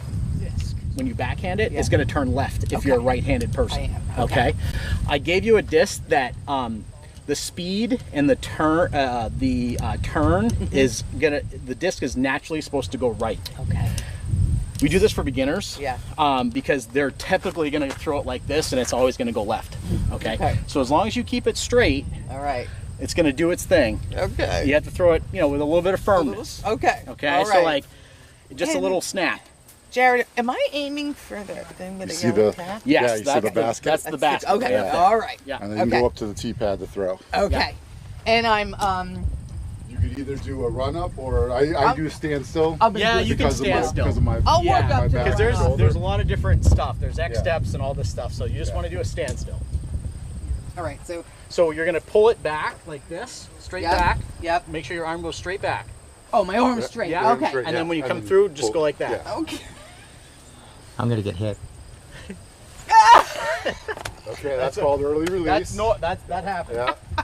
So you let go of it too soon. Okay, so you have to grip it pretty firm. Okay. Okay. Okay. So you want to, especially with that, don't be nice and light. You want Okay. 2 fingers and grip it Okay. firmly. All right. Yeah. I almost want to be like pinching it. Right. All right. Oh my God, this is so hard for me. Well, There you go. Okay. There you go. all right. Yes. Okay. See, just So we'll let you throw from out here. Gentlemen's rules. Oh. there you go. See? Definitely like to shoot a tomahawk on a uphill stance because of the weirdness of it. It's hard to throw off.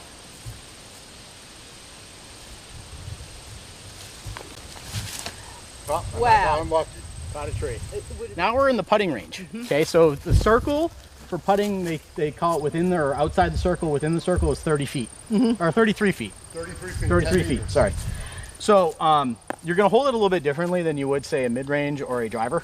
Okay. You're gonna fan your grip like that. Okay, and then you're gonna go from your waist out like you're handshaking somebody. Okay. That's how you're gonna finish. You're gonna finish it just like that, Okay. like a handshake. All right. Okay, so just throw it nice and level with a little bit of power. Yep. And put it right in the basket. It's like a finesse release. Yes. Okay. From the waist. This is the part I know I'm not gonna be able to. This is the part everybody has. Yeah, a hard time. Yeah, if I could putt, I'd be It's the dangerous. hardest part of the game. When you're factoring in wind, there's a different disc you use for that. And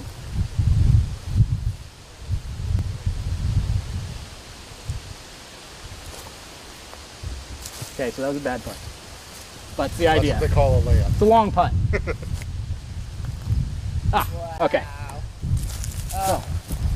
And now the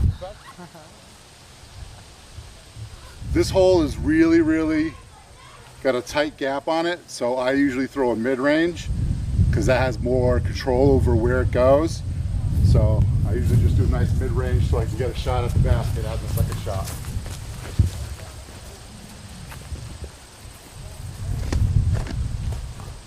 Ooh, there you go. I really just want to get up on that hill.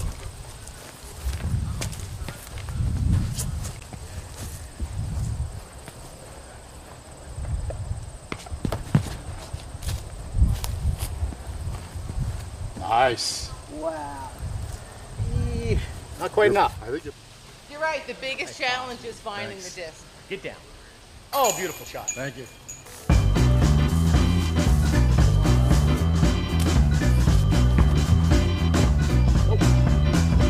Here, disky, disky, disky.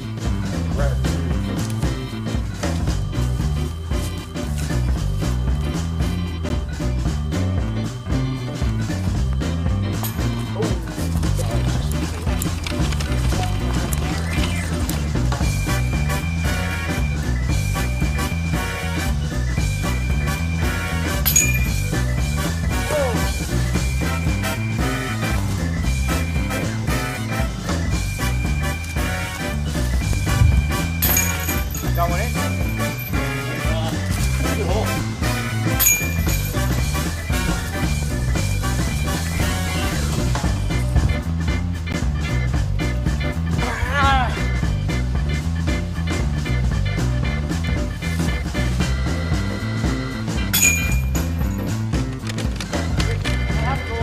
Yeah.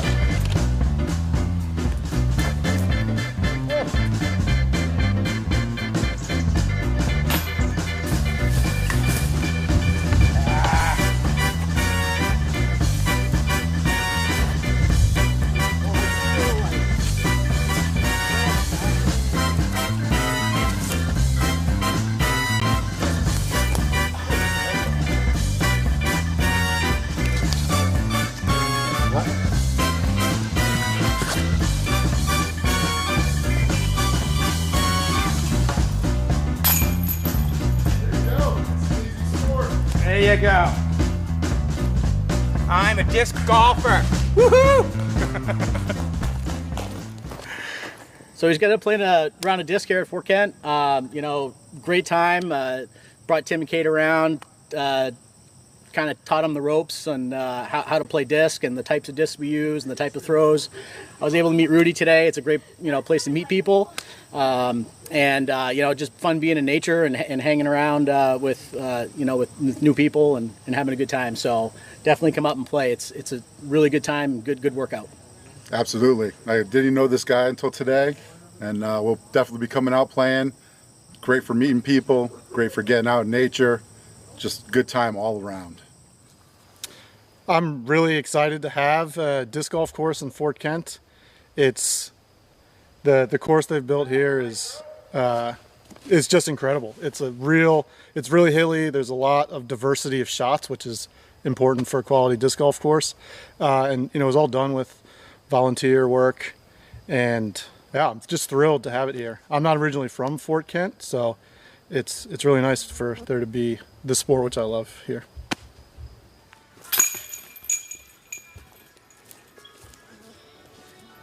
Rudy, you play tomorrow still? Or want to play another round? All right, so I'm Laura. I'm Melina. And I'm Vanessa.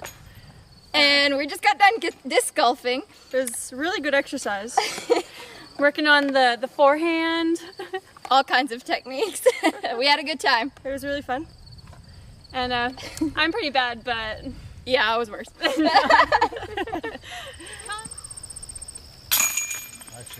Hey Tim, how are you? Welcome to Fort Kent Outdoor Center. My name's Carl Terrio, the president of the center. We have this great new offering here called disc golf. A lot of people don't know what the heck that means. It's a game that you play just like golf. We got 18 holes, but you got something that looks like a disc, like a frisbee. And it's really fun. I've seen lots of families out here. I've seen lots of gals together, bunch of nurses, bunch of guys come out. It's a very social sport. It's a lot of fun. It is an exercise course because you do get out there and you need to climb a couple of hills and go down a couple of hills, but it would probably take you about an hour and a half to get around the whole course. Nothing really special. You just got to throw a disc in a catcher, and you take one shot, see how close you get. You take another shot, see how close you get. Same as golf. It's got pars on the course, par 4s, par 3s. It's a great time, especially on a day like today. It's a great time to get out and just be with friends and socialize and have a good time and get some exercise at the same time. So come on up to Fort Kent Outdoor Center. It's a new offering we have. We're just trying to get more people to use our facility. It's a great place. It's lots of fun, and especially with the leaves turning right now, it's a perfect time to get out and play.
We'll get that rolling shortly, keep you updated on that.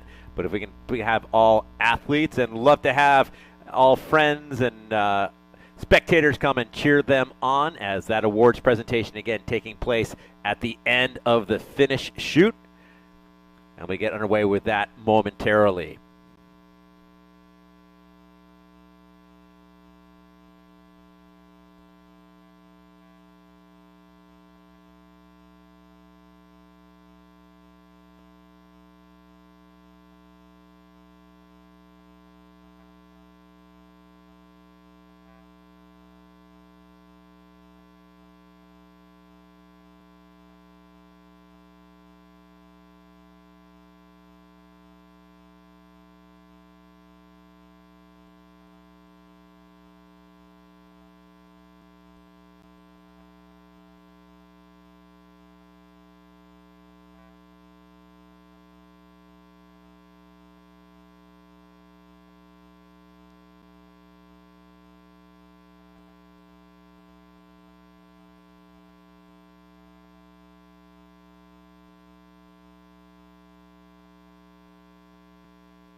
All right, ladies and gentlemen, we are ready to go with the awards presentation for our Collegiate National Championships. This is a first ever, and we'll be starting with the men's. We'll then move on to the women's, and then we'll be presenting the team totals. We'll be calling the top 3 in each category to the podium as we get set to award these great athletes.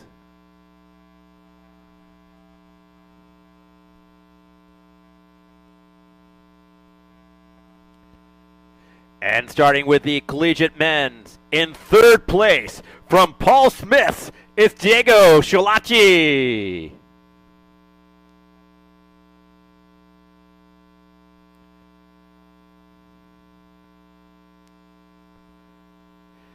In second place, also from Paul Smiths, Aiden Rip.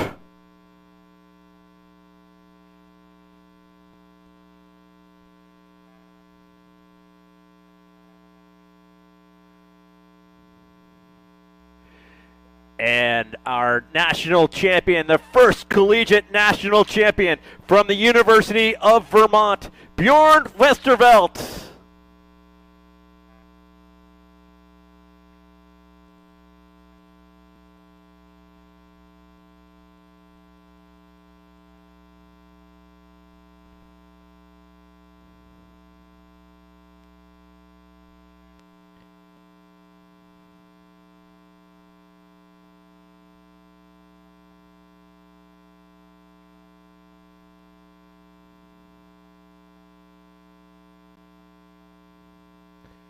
Congratulations to our top 3 men and all our collegiate men competitors.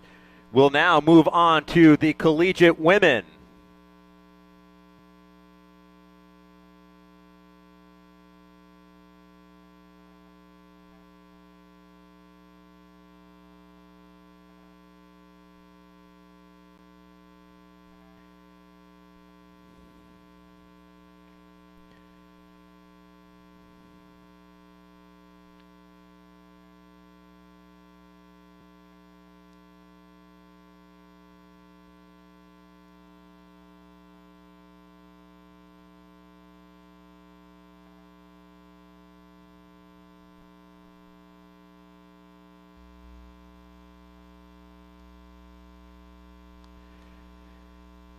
All right, we are set to go to award our top 3 in the collegiate women in today's Biathlon Collegiate National Championships. In third place, from Paul Smith College, Dulcie Tanguay.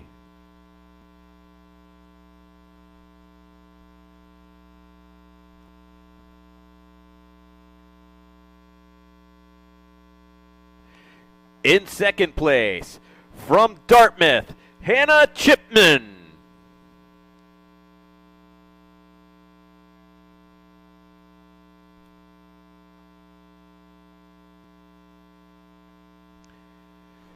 And today's National Collegiate Biathlon Champion from St. Michael's College, Grace Castingay.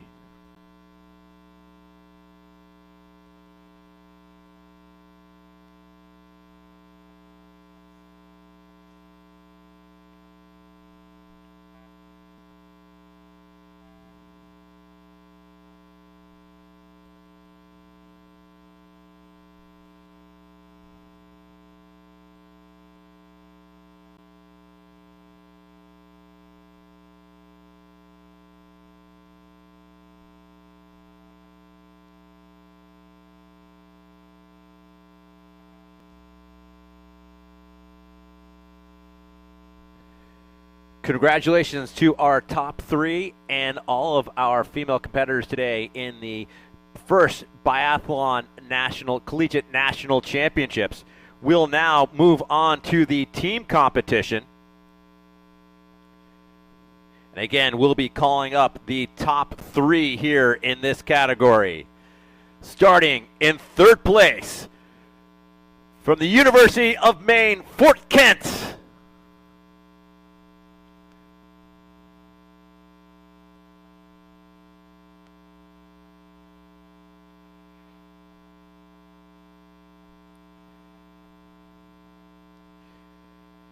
In second place goes to St. Michael's College.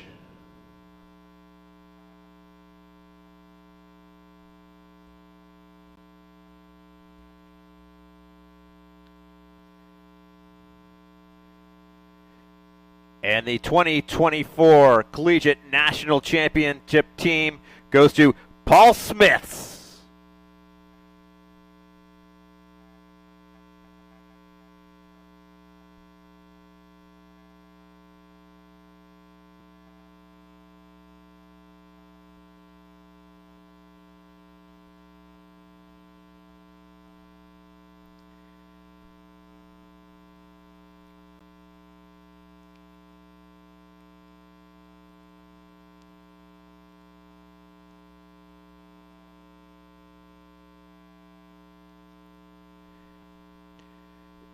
And congratulations to the first Biathlon National Championship class, the class of 2024. We look to see many of these championships in the future and hopefully seeing a larger field with each year. Congratulations to all the competitors that they all come forward to crowd the podium. As we get a big applause and congrats to these scholar athletes. Continue to pursue both their studies and their athletics. It's no small feat. So kudos to them. Thanks for coming and racing with us this weekend. And not only today, we know we'll be seeing these athletes again tomorrow as we move on to tomorrow's pursuit. And that completes that award ceremony. As we are looking at the clock right now, we're just past 6 minutes past 12. So we are just under 45 minutes to start. The zero is open. And we'll be back at you with more as we get set for the second race of the afternoon, the second set of sprints here at the Fort Kent Outdoor Center for the 2024 U.S. Biathlon National Championships.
There is a very special joie de vivre, love of life that you see and experience with the people here in Fort Kent.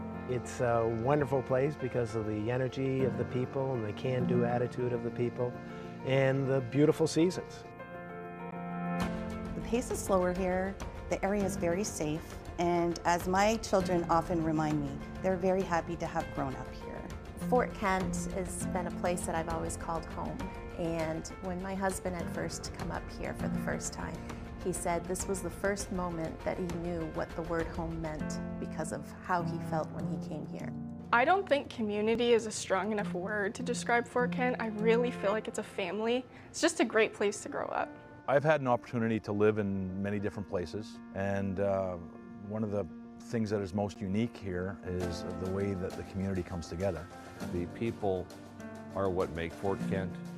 They are always friendly and very helpful, and it's like being part of a big family here. I would say people up here are looking out for each other. It's not just that they're friendly, they'll wave to you or something like that, but people are genuinely interested in making sure that everybody in the community is doing well. Acadian culture is warm, welcoming, and that's kind of what makes the area special. Fort Kent's a community that provides so much opportunity for us. There's not too many places that you can go to where you can ski, you can golf, you can go to another country within 2 minutes. For people who are active in the outdoors, this is your Mecca. This is the paradise for you. The winters are awesome here in Fort Kent.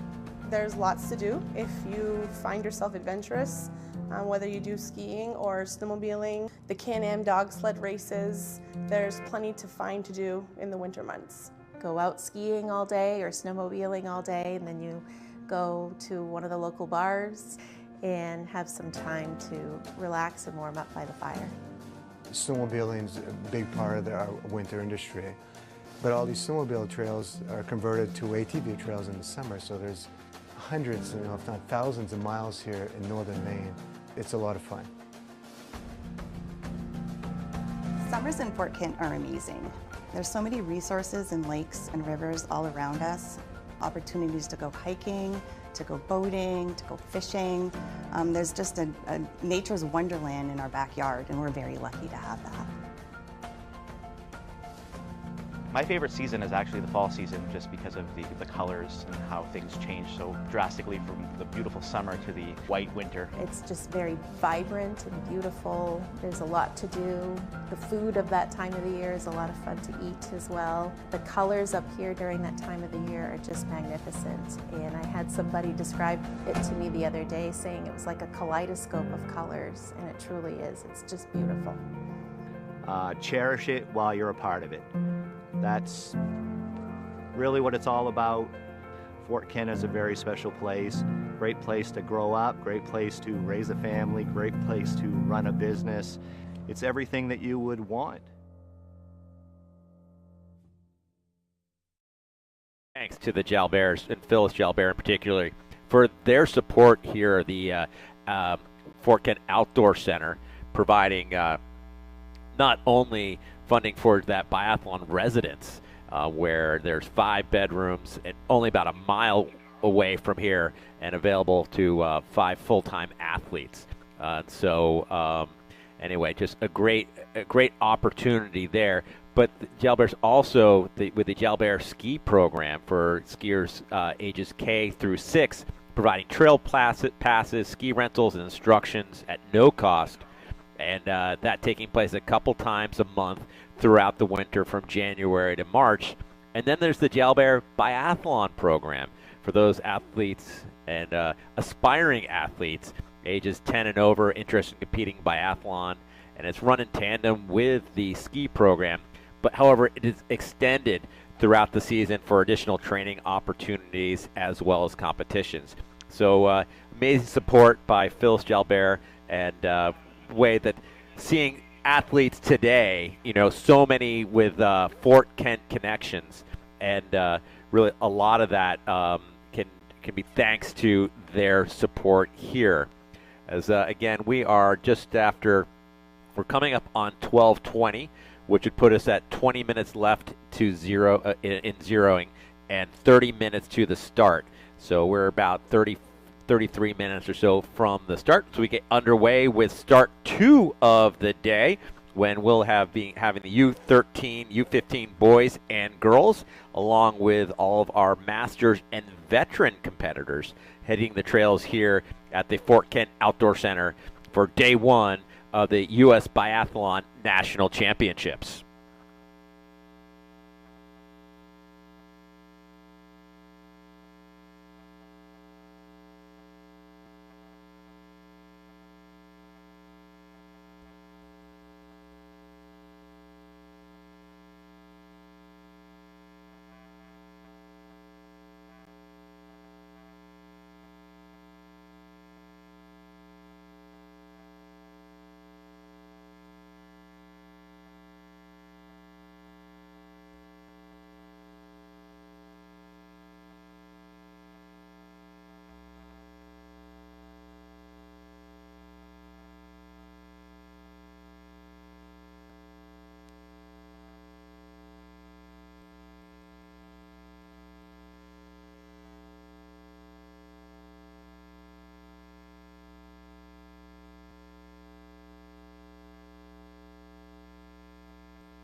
All right, it is 12:30, which means we are now 20 minutes away from the start. 20 minutes from the start, zeroing open for another 10 minutes, closing off at 12:40.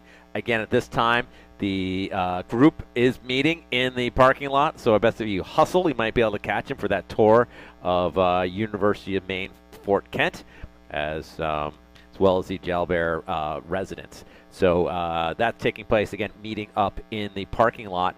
But again, we are now 20 minutes away from the start. That sort of 12:50 start time kind of caught up on me a little bit, in that we'll be going off at 12:50. Again, 30-second intervals. We've got about 30 minutes of starts.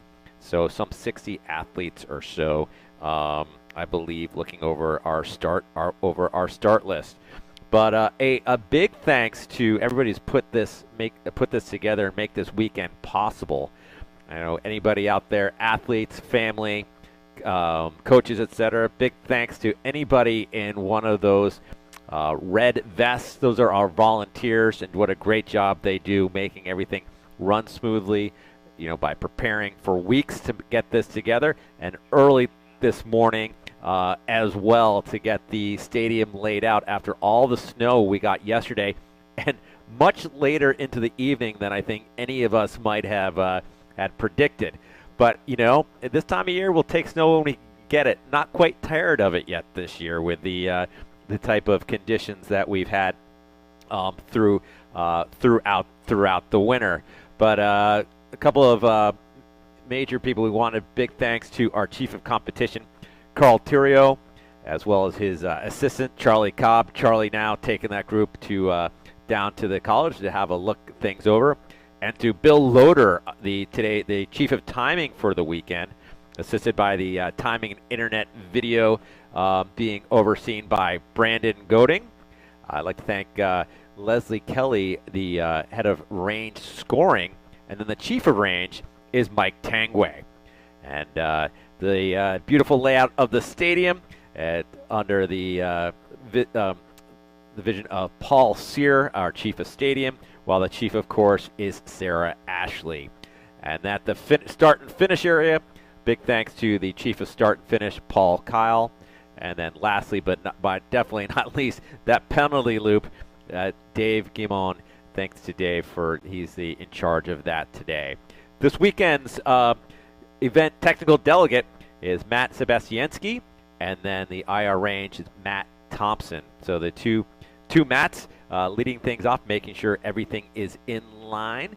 And we are now, as I said, less than 20 minutes. We're coming up on 15 minutes to that start, which means we have the range is going to be open for about another 7 or so minutes for zero. And we'll let you know when that's closed as we get set for race 2 of the day for the U.S. Biathlon National Championships.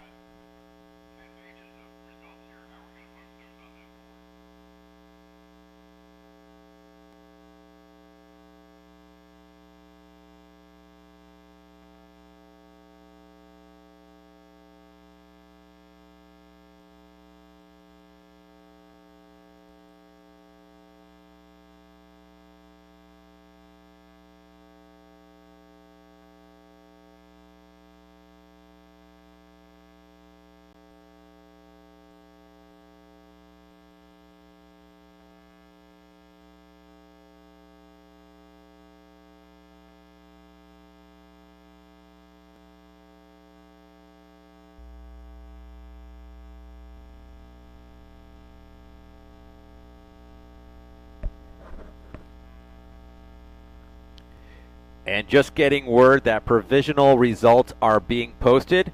Provisional results are being posted.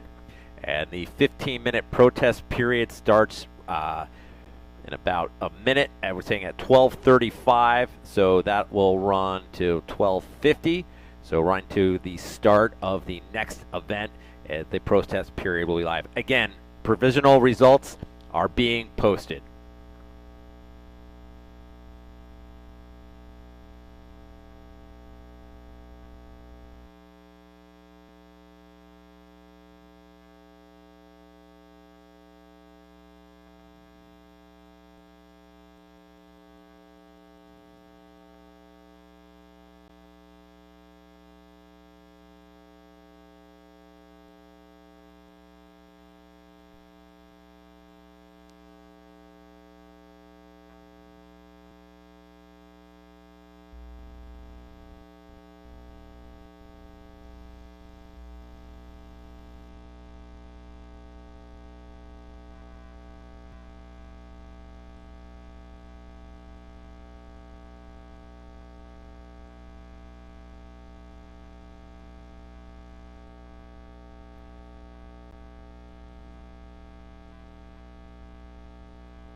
There is a very special joie de vivre, love of life that you see and experience with the people here in Fort Kent. It's a wonderful place because of the energy of the people and the can-do attitude of the people and the beautiful seasons. The pace is slower here, the area is very safe, and as my children often remind me, they're very happy to have grown up here. Fort Kent has been a place that I've always called home, and when my husband had first come up here for the first time, he said this was the first moment that he knew what the word home meant because of how he felt when he came here. I don't think community is a strong enough word to describe Fort Kent. I really feel like it's a family. It's just a great place to grow up. I've had an opportunity to live in many different places, and one of the things that is most unique here is the way that the community comes together. The people are what make Fort Kent. They are always friendly and very helpful, and it's like being part of a big family here. I would say people up here are looking out for each other. It's not just that they're friendly, they'll wave to you or something like that, but people are genuinely interested in making sure that everybody in the community is doing well. Acadian culture is warm, welcoming, and that's kind of what makes the area special. Fort Kent's a community that provides so much opportunity for us. There's not too many places that you can go to where you can ski, you can golf, you can go to another country within 2 minutes. For people who are active in the outdoors, this is your Mecca. This is the paradise for you. The winters are awesome here in Fort Kent. There's lots to do if you find yourself adventurous, whether you do skiing or snowmobiling, the Can-Am dog sled races. There's plenty to find to do in the winter months. Go out skiing all day or snowmobiling all day, and then you go to one of the local bars and have some time to relax and warm up by the fire. Snowmobiling is a big part of our winter industry, but all these snowmobile trails are converted to ATV trails in the summer, so there's hundreds, if not thousands of miles here in northern Maine. It's a lot of fun. Summers in Fort Kent are amazing. There's so many resources and lakes and rivers all around us. Opportunities to go hiking, to go boating, to go fishing. There's just a nature's wonderland in our backyard, and we're very lucky to have that. My favorite season is actually the fall season, just because of the colors and how things change so drastically from the beautiful summer to the white winter. It's just very vibrant and beautiful. There's a lot to do. The food of that time of the year is a lot of fun to eat as well. The colors up here during that time of the year are just magnificent. And I had somebody describe it to me the other day, saying it was like a kaleidoscope of colors, and it truly is. It's just beautiful. Cherish it while you're a part of it. That's really what it's all about. Fort Kent is a very special place. Great place to grow up, great place to raise a family, great place to run a business. It's everything that you would want.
And we are 5 minutes away. We're 5 minutes to start as our first athletes begin lining up. We've seen a lot of athletes getting their chips. If you haven't done so, please do so as we are getting set for the second start of the day. The first athletes go out will be the U13-15 boys, and they'll be the first to go skiing here 3 laps around a 1.5 kilometer loop.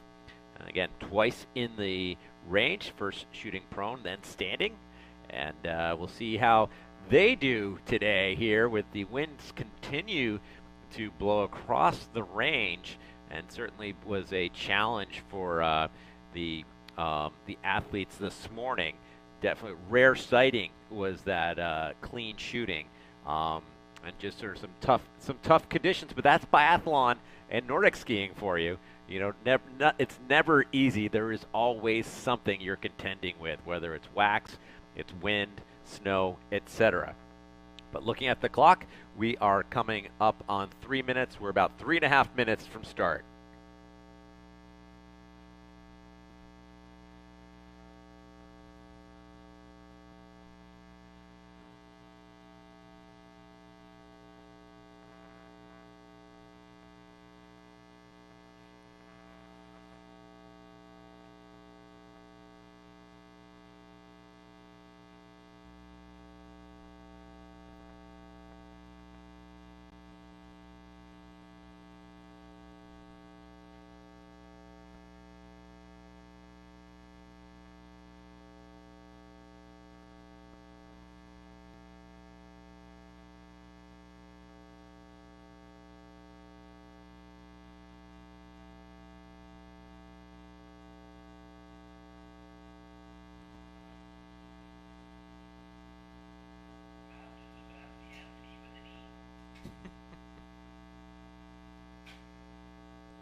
Ladies and gentlemen, we are now 2 minutes away from start. We need our top 3 bibs to make their way to the start line and line up so we get set to go for the second race of the day, sprint race number 2. First up will be the U13, U15 boys, with the first skier in the gate to go will be Cole Mini-Wheat Flint out of Anchorage, Alaska. He'll be the first skier to hit the trails here at the Fort Kent Outdoor Center. He'll be followed by bib number 102.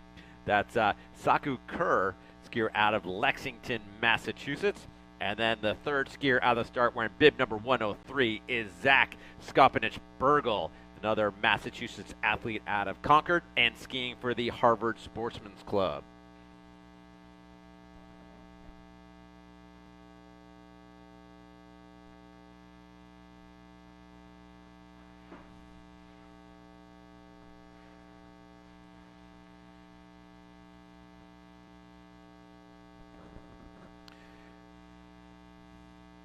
And we are about 1 minute away from start. Our athletes will be getting their official starting instructions from the start crew there on the start line, watching the clock as our first skier is in the gate. Again, that is bib 101, and that's none other than Cole Flint out of Anchorage, Alaska.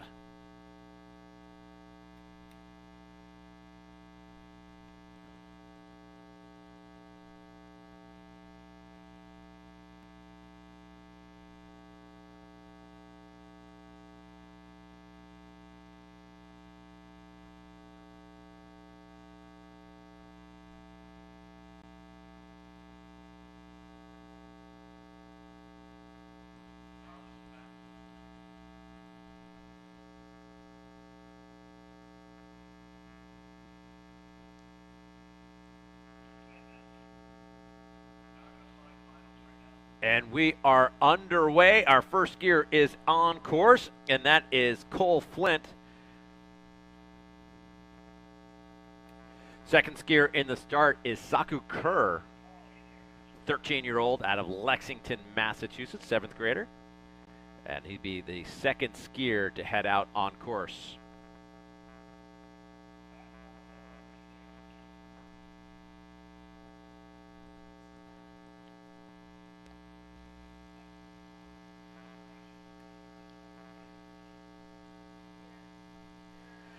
Next skier in the start, wearing bib number 103, is Zach Skopanich-Bergel. Another one, again, we're starting off with the U13-15 boys as Skopanich-Bergel out of Carlisle, Concord, Carlisle area. Wearing the colors of EMXC, and Skopanich-Bergel is on course. Next up will be bib number 104 out of Essex, Vermont, and skiing for the Ethan Allen Biathlon Club is Liam Ville. It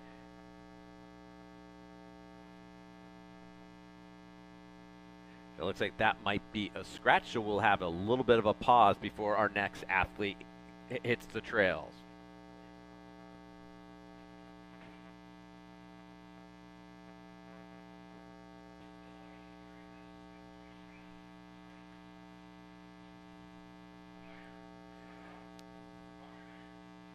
Moving into the start is bib number 105 out of Anchorage, Alaska. It's Lance Smith.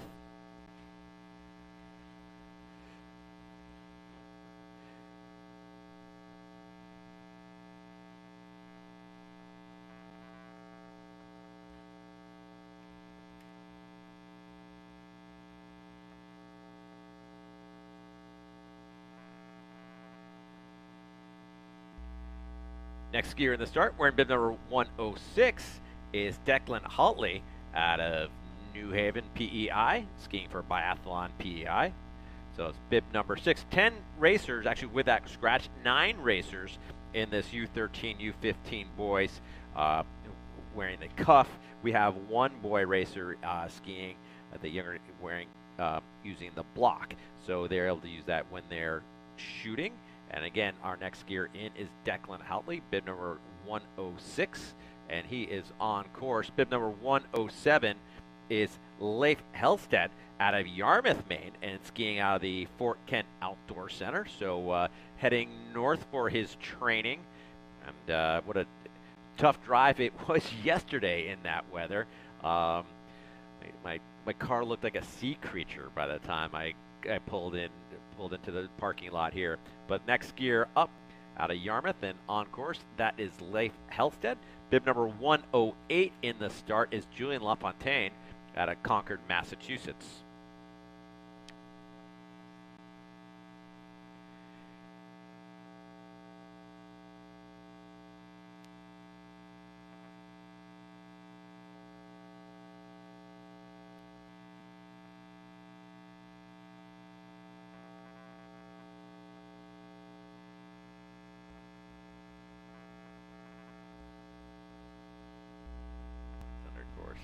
Bib number 109 is River Gray out of Lake Placid, skiing for the New York Ski Education Foundation.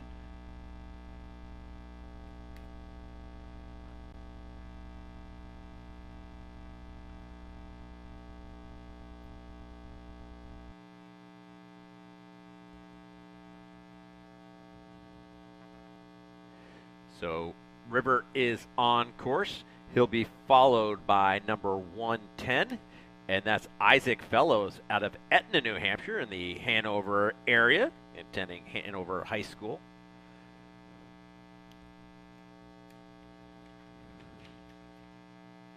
And this is whitewater slalom racing. And I have raced on the Mascoma down there, a big long heritage of paddling in that area in the greater Hanover, Canaan, New Hampshire sector. As bib number 111 will be the next skier to go. And that's Bowman Sotheby. Bo out of Kakeshian, Vermont, skiing with the Craftsbury Biathlon Club. Listing mountain bike, hockey, and alpine skiing as some of his other sports interests. We were talking earlier how important alpine skiing is for Nordic skiing, really, for the ability to descend and manage those turns and so forth. Just so valuable. So bib number 112 is now in the gate, bib number 112, and that's Adelaide Pritchard out of Montpelier, Vermont. Again, another skier skiing at the Craftsbury Biathlon Club. So drawing from all over the state is Craftsbury, with Adelaide now on course. Bib number 113 will be the next skier to go. That's Claire Engen. And Engen out of North Rustico, PEI. So again, while it's a U.S. National Championships, an international affair, lots of Canadian friends coming down to join, as well as a number of Norwegians coming over to compete who were skiing earlier today. Life goal, compete in the Canadian Games.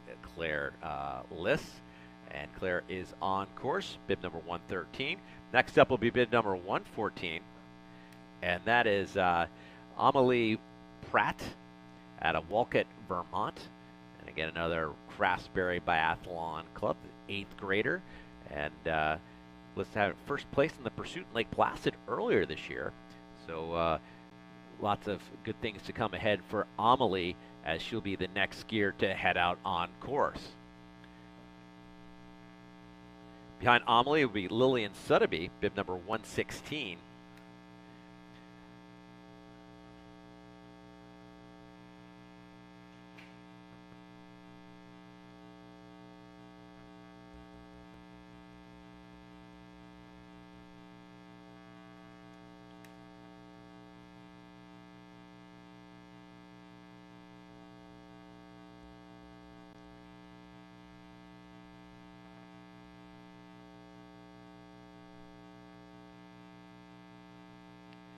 Sorry, that is Amelia Tyrone.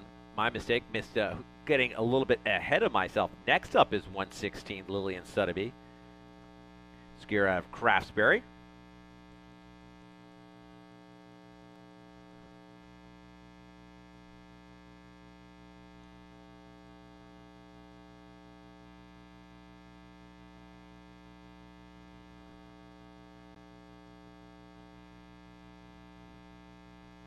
Moving to the start, bib number 117 is Hazel Morton Lynch out of Plainfield, Vermont.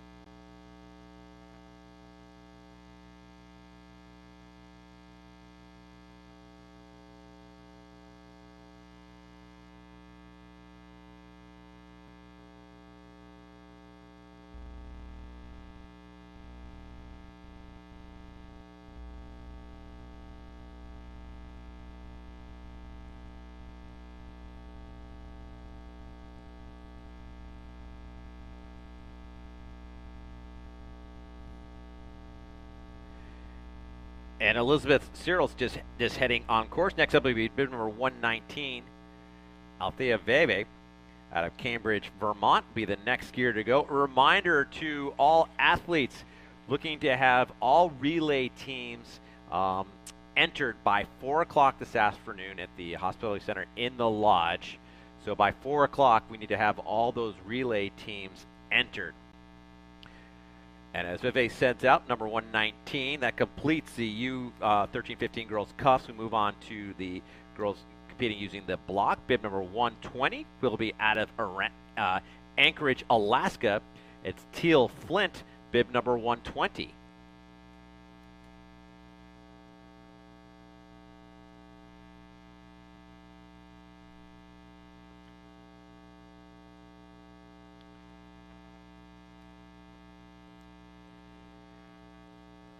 Next skier in the start, we're in bib number 121 out of Quebec. It's Guillaume Bertrand, our lone master skier. He'll be skiing 7.5 kilometers around three times around a 2.5 kilometer loop. And Guillaume is on course. Be followed by number 122 as we move down now onto our senior master men. And Philip Fritz out of Boise, Idaho will be next to go. So Coach Phil in the start, skiing out of the Bogus Basin Biathlon.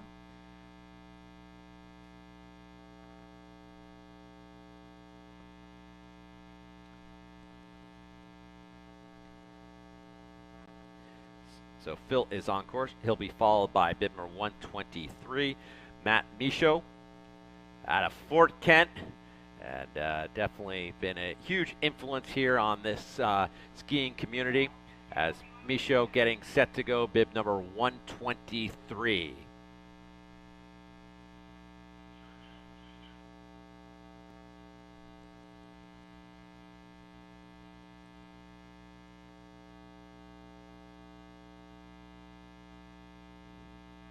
Oh, and Michaud, unfortunate with the pole break right out of the start, looking for an extra pole.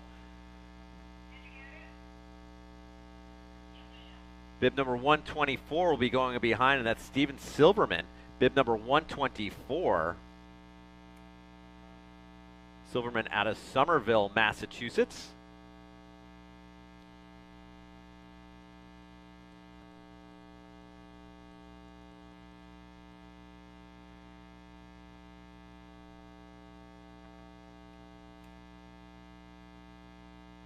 Peter Vall will be the next skier to go, bib number 125 out of Essex, Vermont.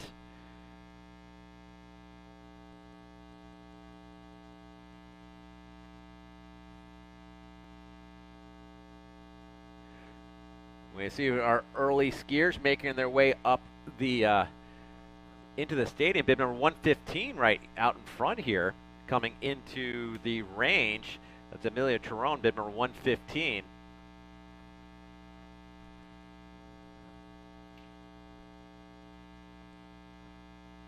Bib number 126 is in the start, and that is Scott Boutonnet getting set to go. Skier out of Concord, New Hampshire, skiing with the Pemi Biathlon Club.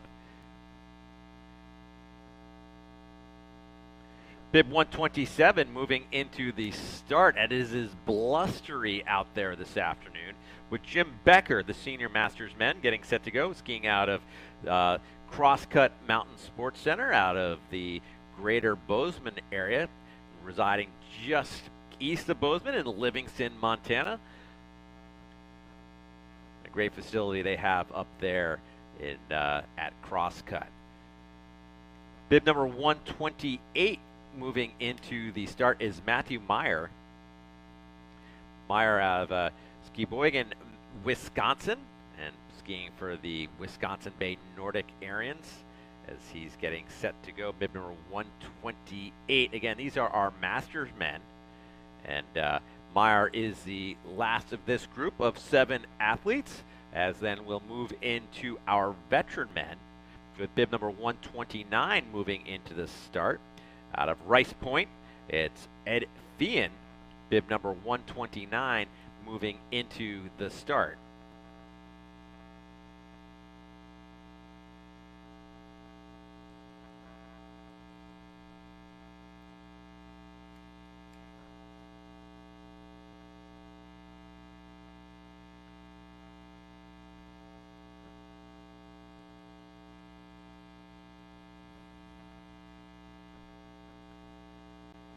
Next skier in the start, wearing bib number 130, is Sean Halligan out of Wilton, New York, skiing for the Saratoga Biathlon Club.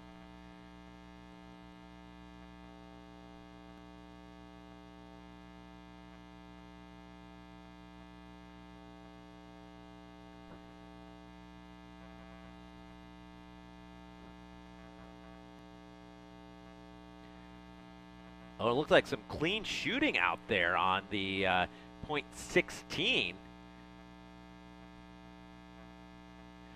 So our athletes are coming in. We still have some starters. We've got some lappers, some skiers in the range.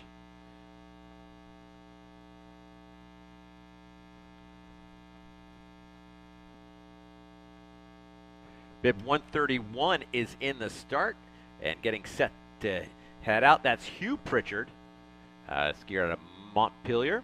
Vermont, and it'll be followed by bib number 132 out of Intervale, New Hampshire. And skiing for the Great Glen Trails in Saratoga Biathlon, Eli Walker.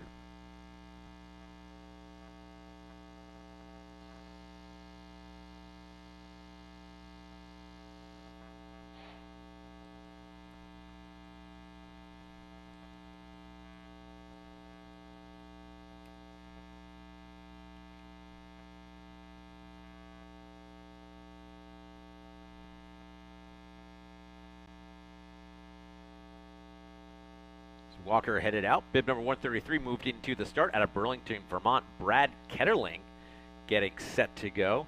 Ket's skiing with the Ethan Allen Biathlon Club.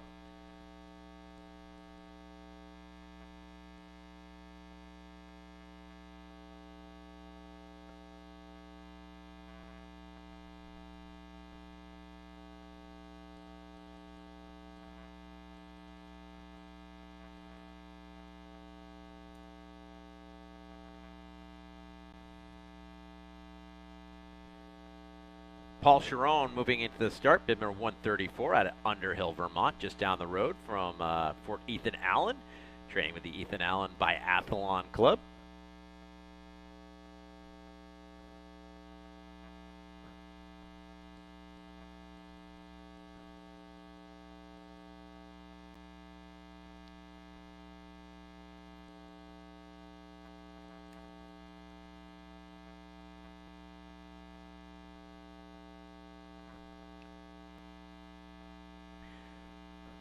And Paul Giroux moving into the start, skier out of Stratford, Prince Edward Island. And G-Rocks is on course. We have a quick break as we do have a scratch. Our next skier to go in about 1 minute, it'll be bib number 137, Brian Dooley. Dooley hailing out of Waterbury, Vermont. And again, skiing out of that robust Ethan Allen Biathlon Club. Hosted Summer Nationals. That'll be our first skier across the line. Bib number, so quick on that, on these youth skiers. Bib number 101, that's Cole Flint for the first skier out of the start.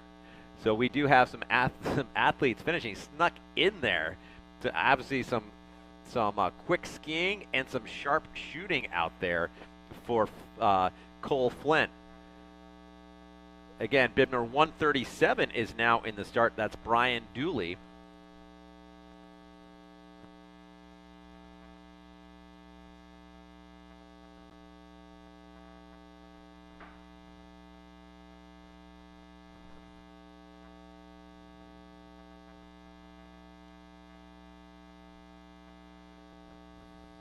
We now move into our next category, our senior veteran men. Bib number 138 will be the next skier to go. Paul Quinlan. Quinlan out of Atherton, California, and skiing at that Auburn Ski Club. Well represented here for the U.S. Biathlon Nationals. As Quinlan heads on course, he'll be followed by bib number 139, and that's Pavel Dvorak out of Essex Junction, Vermont.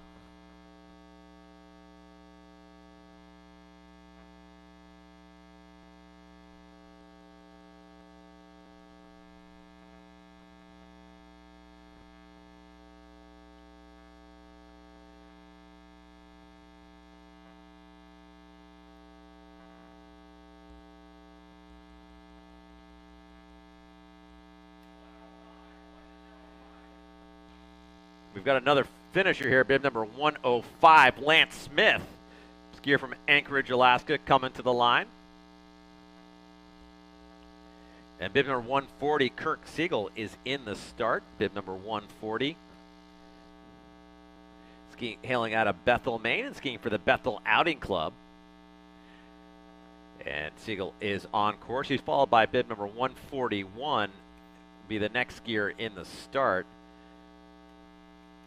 And that's Rick McGuire out of Redmond, Washington, skiing for the Washington Biathlon Association. But a fellow Catamount, a University of Vermont graduate.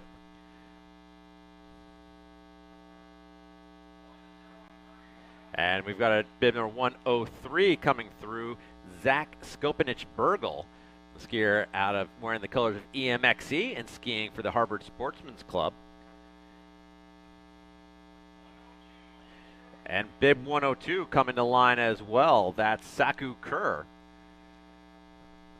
Looking at the start, we've got John Whitmer out of Williston, Vermont, bib number 142, getting set to go.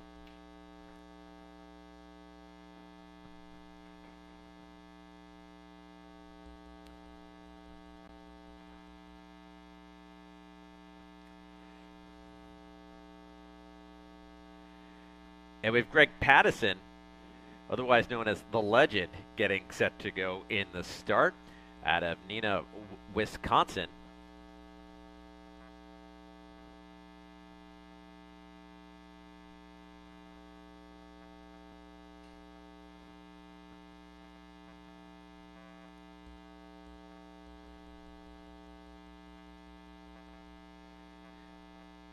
So we'll have a little bit of a break after Pattison as we had a scratch. Bib number 145 will be the next skier to go. Another skier out of the Bethel area, out of Newry, the home of Sunday River Resort.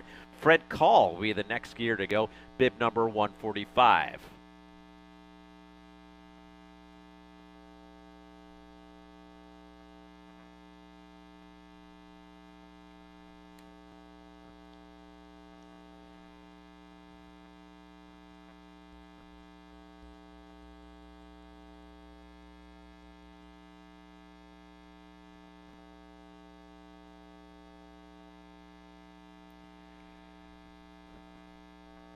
Call getting set to go, hailing out of the Bethel area. Again, he lists the Bethel Village trails, also one of my favorite trails, as well as Snow Mountain Ranch. What a fantastic facility that is in the Winter Park areas. As we have a couple of a bunch of finishers coming in.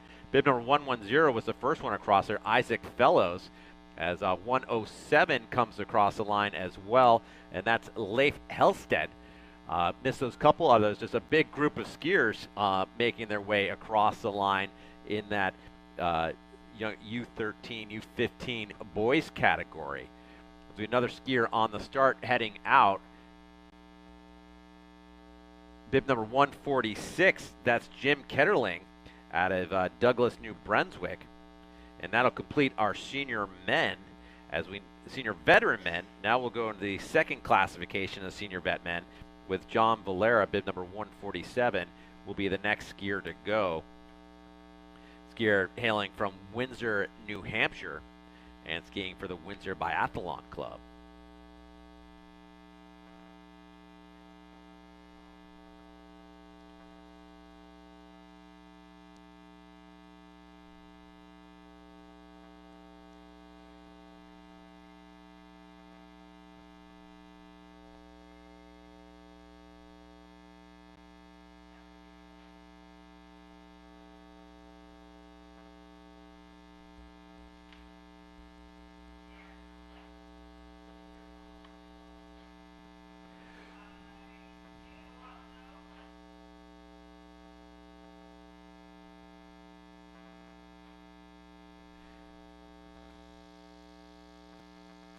And that was bib number 148 just heading out. That was Lily Osteen out of Lafayette, Indiana.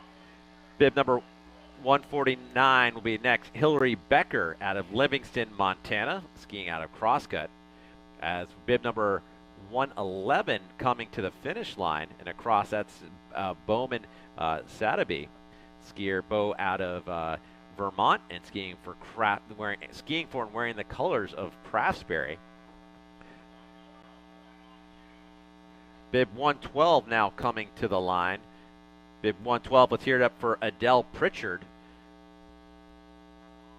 And bib number 150 is now in the start. Bib number 150, that's Meredith Carpenter out of Lake Luzerne, New York, and skiing for the Saratoga Biathlon Club.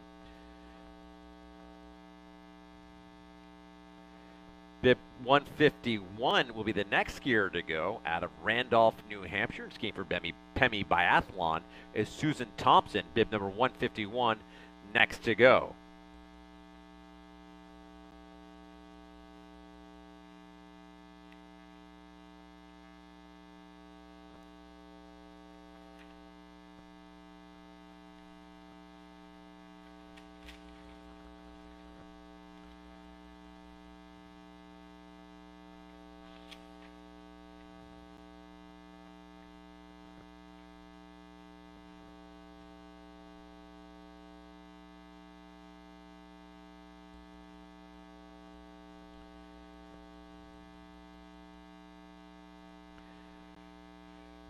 Bib 152 just heading out. It's Meredith Hill out of Ann Arbor, Michigan, skiing for the Blackhawk Ski Club. Next up in the start is bib number 153, Carl Underhill. Or sorry, Curry Underhill. But I looking like a little bit of an L on my screen. Apologize for that, Curry. But he also said here you haven't earned a nickname yet. We'll see if we can work on that this weekend. It will not be Carl. So Carrie Underwood next to go, and she is underway. Bib number 115 now coming to the line. That's Emily Terone, the skier out of Craftsbury.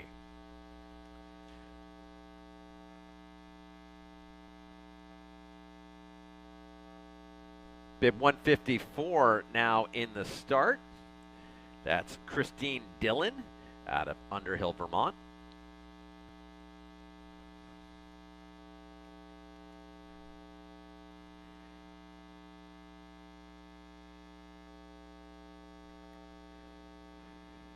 .155 moving in the start, getting set to go. Jenny Boutonnet out of Concord, New Hampshire, skiing for the Pemi Biathlon Club.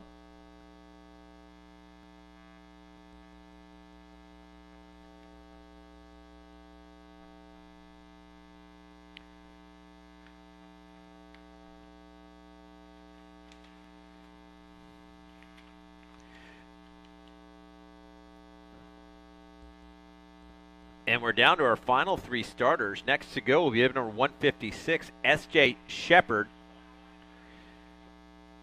As Shepard gets set to go, we have a skier coming to the finish line. Let's give it up for Claire Engen. The Biathlon PEI skier is across the line. And Shepard is on course. Next up will be Shannon Valera, bib number 157. Valera out of Windsor, New Hampshire.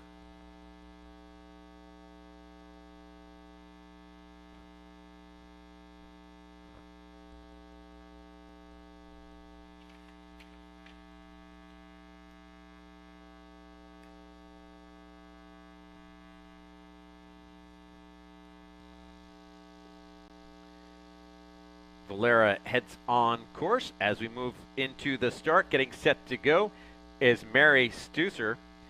Our final start of the afternoon and the day. The skier out of Madison, Wisconsin, and skiing for the Blackhawk Ski Club will be the final skier to hit the trails here out of the start. And ladies and gentlemen, that completes the starting sequence. We have all racers for the afternoon are out on course. We've got skiers in pretty much every part of the course, including the penalty loop. I was going to say except the penalty loop, but unfortunately, we've got a skier in there now. So again, athletes move into the penalty loop based on their shooting. And so for every missed shot in the range, they have to do a matching loop. So obviously, some accurate shooting goes a long way in this sport. And but really the best thing is to be able to balance your skiing fast, keeping that heart rate down, and being nice and relaxed by the time you get into the range. So you hit all those marks, and you just keep going straight out of the range and try to avoid that penalty lap. So we've got another skier coming in here wearing the colors of Craftsbury, bib number 116, Lillian Suddaby. Suddaby across the line, 14-year-old out of Caucasian, Vermont. So a big range in ages and athletes here today. I think our youngest skiers in that U13 category, and all the way up to I'd say 60+ young for those skiers. As bib number 117 is now the next skier, Hazel Morton Lynch. The next skier to come in, skier out of Plainfield, Vermont, skiing for Craftsbury Biathlon Club. Careful. Sports interest, Brazilian Jiu-Jitsu. So Morton Lynch, also interested in music and art, and finishing up her event of the afternoon. Again, these times from today will be pulled over towards tomorrow into the pursuit, where all the athletes within 4 minutes of the winning time will go out based on how they did today, and the rest of the field will going out in a mass start behind them.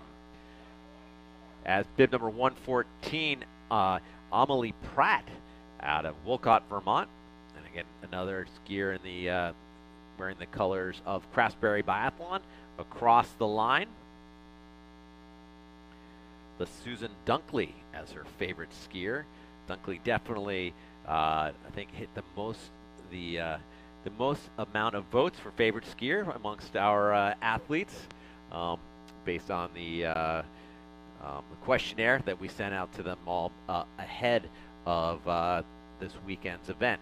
So anyway, so Pratt is in. Still lots of skiers to come. We've had about a dozen or so across the line thus far. As I think we have all the U13, 15 boys are in. A couple more of the U13, 15 girls before we start to see some of our master skiers make their way back into the stadium and towards the finish line.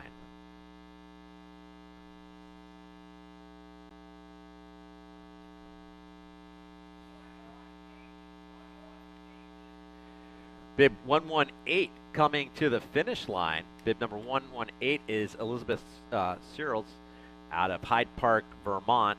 And as I mentioned earlier, all awards are going to be tomorrow evening at the banquet, when there also will be a silent auction and just a ton of great items for you to bid on, including a pair of signed gloves from Jessie Diggins. I have to believe that might be the most popular of the items on there, though debatably so. There's a pair of Swix line jeans in there. So based on the sizing, that too could be a very hot commodity. There's also a waxing iron set, a wax table, and a ton of swag from our national teams to be had. Again, that's tomorrow night at the banquet, so be sure to, I don't know, are we accepting Venmo, checks? What's the form of payment? Any and all the above? So anyway, bib number 119 now coming to the finish line. And that's Althea Vebe coming in, completing her competition for the day. But again, just a reminder, tomorrow night, a great silent auction taking place at the banquet. We're coming up on 1:30, a little bit before that currently. Reminder to all teams, be sure to get your relay team listing in before 4 o'clock today. We need to have all your team in. You can drop off that team list in the lodge at the hospitality table. So within the lodge at the hospitality table, that's where to hand in your relay team list. And you need to do so before 4 o'clock today.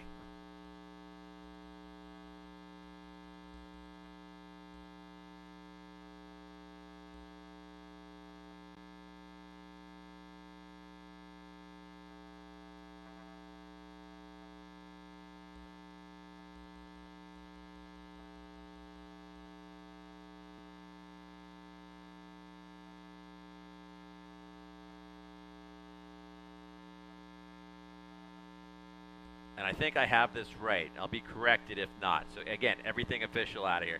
If you do not have a team, one will be made for you and assigned, and they'll let you know about that before Sunday's event. And Sunday being relay day. Bib 120 now coming towards the finish line. Bib number 120, and that is Teal Flint. Skier out of Anchorage, Alaska.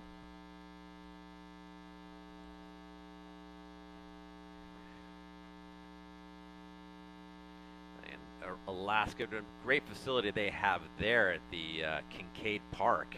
I have some fond memories from junior national skiing there, and not running into, but coming upon a moose in the middle of the trails there, which I've since learned many people have had that similar experiences there. And I'm sure that has happened here at least once to one or two people. But again, a great facility there and lots of great skiers. So glad to have so many athletes represented from all over the country. You know, we've got Alaska, we've got Florida, we've got California, and then pretty much every state in New England, minus those southern friends of Connecticut and Rhode Island. Not skiing hotbeds, but having been a skier from Connecticut, I was like the lone Connecticut kid for a number of years in Nordic races. It's been 153 coming through just in front of the timing zone. That is Carrie Underhill as she makes her way in towards the range as we look to welcome in more of our racers. Again, everybody going off at 30-second intervals, so it's going to come down to the clock at the end. Unlike tomorrow, we'll have a very clear idea of what's going on with the race because it's a pursuit format where essentially first skier across the line is our winner. And we'll have to keep track of the field as they make their way through the range and back out on the trails. But today is the sprint, day one of the U.S. Biathlon National Championships. Again, tomorrow this moves into the sprint. And then we finish things off on Sunday when we'll be hosting the relay, which should be a very fun event, mixing some of the age groups and within the various categories in their respective groups. So we've got 3 groupings of starts of the day on Sunday. As I pull up my official schedule here for Sunday, so we will be having that first group of the youth 13, 15, and 17 Devo group together at 9:30. 10:15 will be the IBU women, and then at 10:18 the IBU men will start, and then the Masters class will be going off at 11, which will bring the 2024 U.S. Biathlon National Championships to conclusion, and we'll be having an awards presentation there for the relay at once results have been posted and finalized. So right now we are on course with got many of our master skiers to come. Looks like we had most of, I think, of our junior U13, 15 skiers have finished up, as those skiers only skiing 4.5K or so, whereas the Masters men will be skiing 7.5, and then the rest of the Masters and Bet skiers skiing 6 kilometers.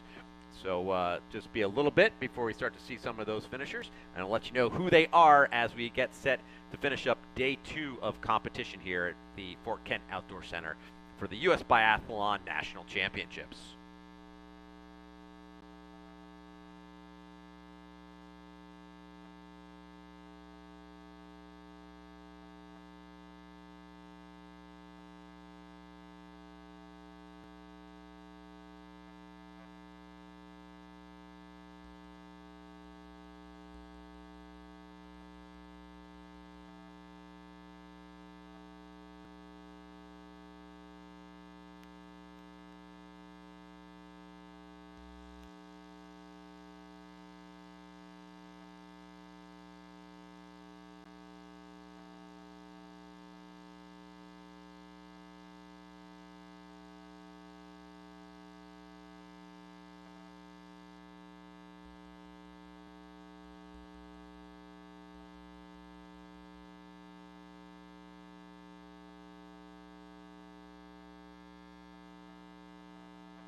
And Guillaume Bertrand across the line, bib number 121, our lone Masters men finishing up. So we are now have our Master skiers beginning to make their way in towards the finish. Guillaume skiing the longest of the furthest rather of the skiers in the second start, skiing 7.5 kilometers. So he is in. So now we'll keep an eye out for the rest of that Masters field.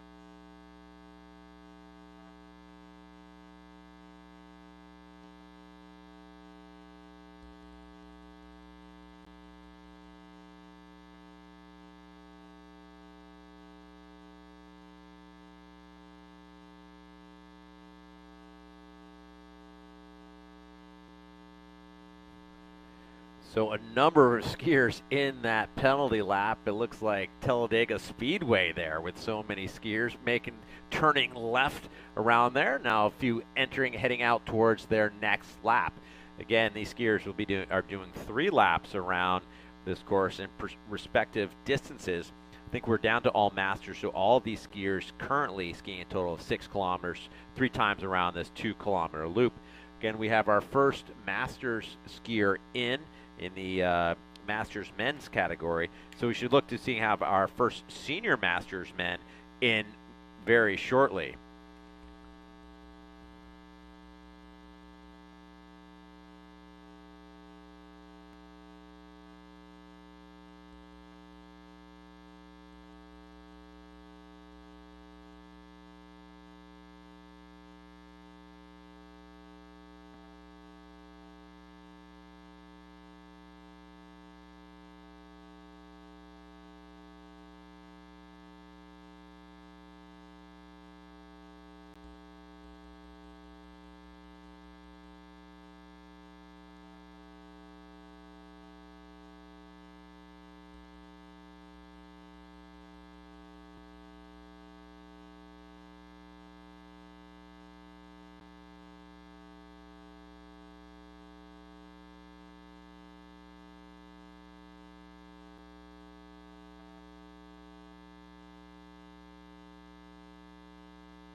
And we have a finisher, 125, Peter Weil across the line.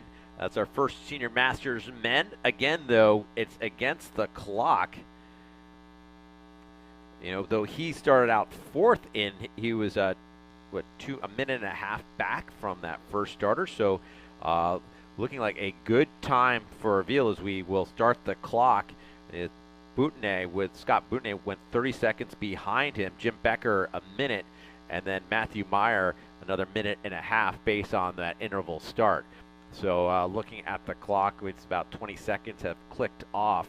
So Boutonnet not in sight at this point, so it looks as if this is all unofficial, that Weil will continue to that lead in the senior masters men.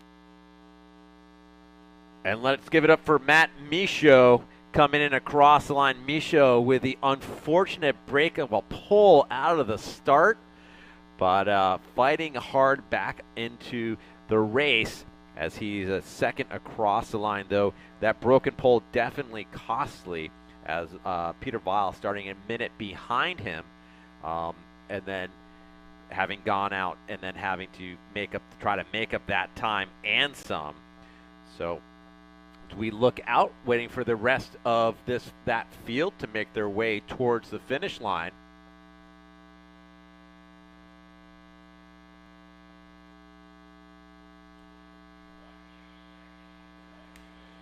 And here comes Scott Boutonnet.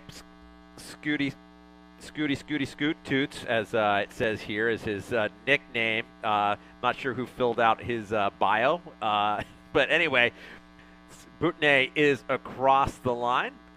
And so we have 3 skiers in.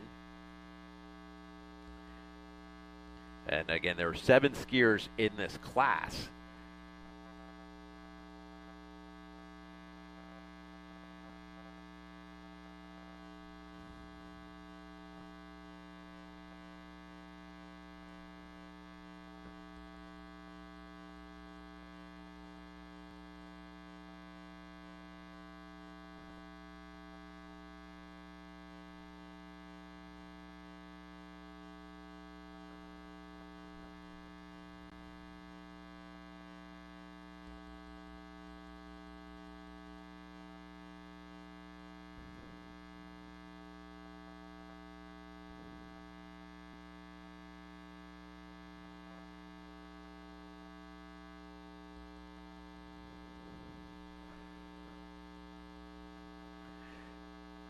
And some tough conditions out there for our skiers. The wind just so blustery. So we see these snow devils pick up as they come across the area. And we have bib number 127, Jim Becker, now coming to the finish line. The skier out of Livingston, Montana. Skiing out of Crosscut Mountain Sports Center. And so he is in. And the Bridger Foundation, Ski Foundation, does a great job there. Andy Newell, etc. They're heading things up, and a couple friends with kids in that junior program, a very strong program they have there in the greater Bozeman area. Bib number 130, next skier, Sean Halligan with 138, or is that, and 131 here behind him, 131, and that's Hugh Pritchard across the line.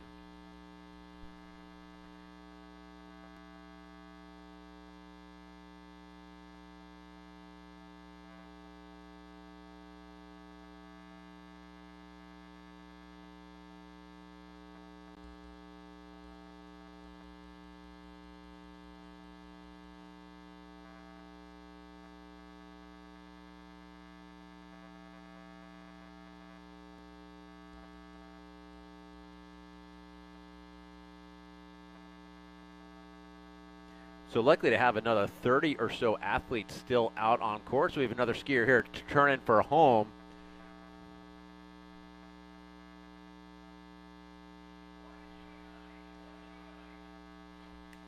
And Edward Feehan, bib number 129, bringing his race to a close.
And bib 128, Matthew Meyer across the line.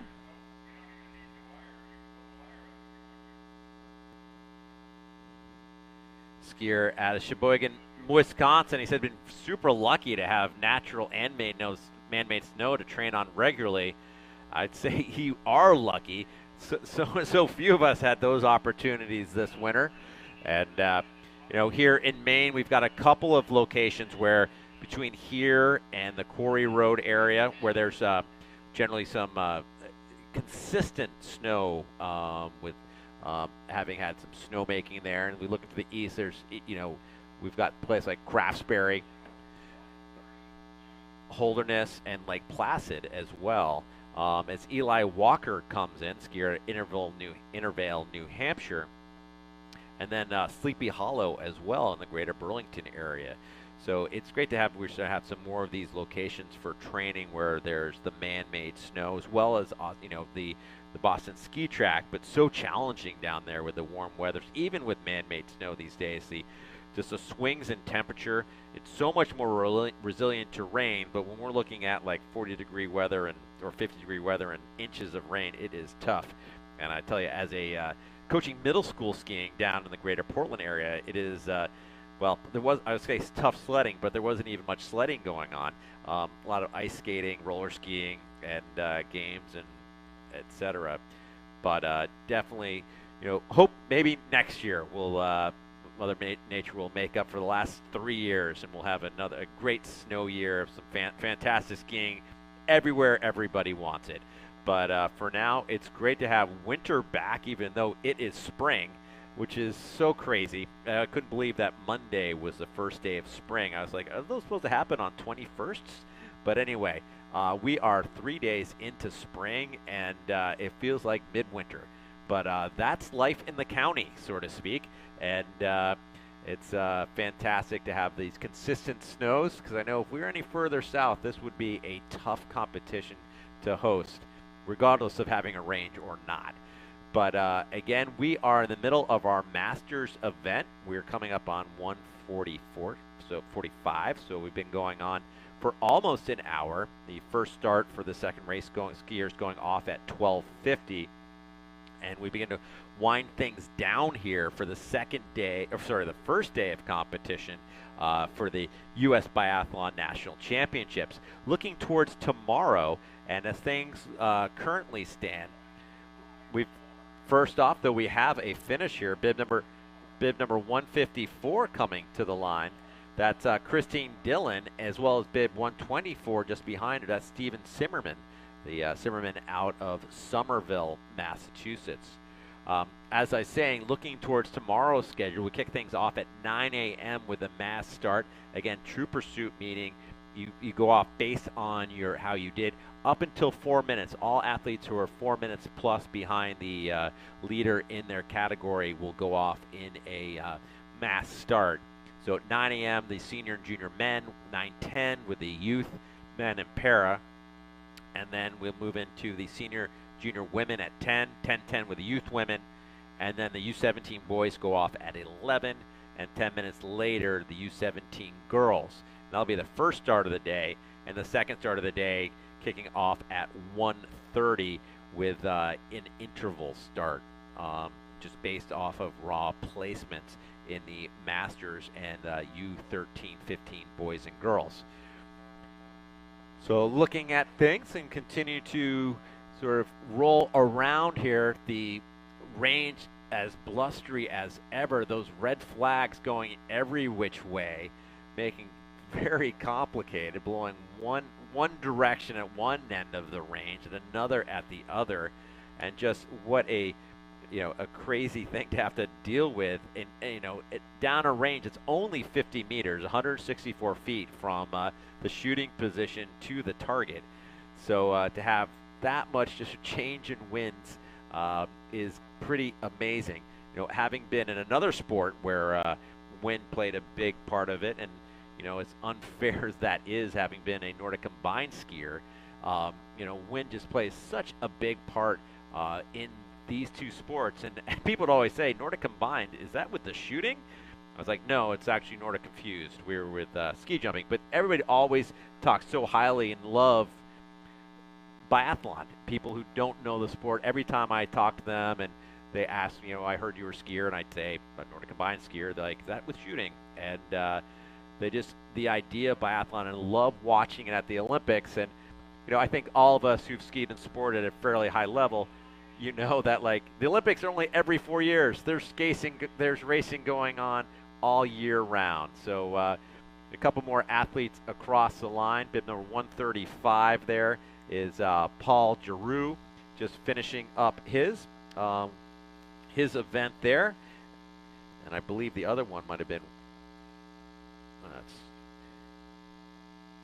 missed that other bib on that other skier. Bib number 134 now coming to the line. This is Paul Sharon out of Underhill, Vermont.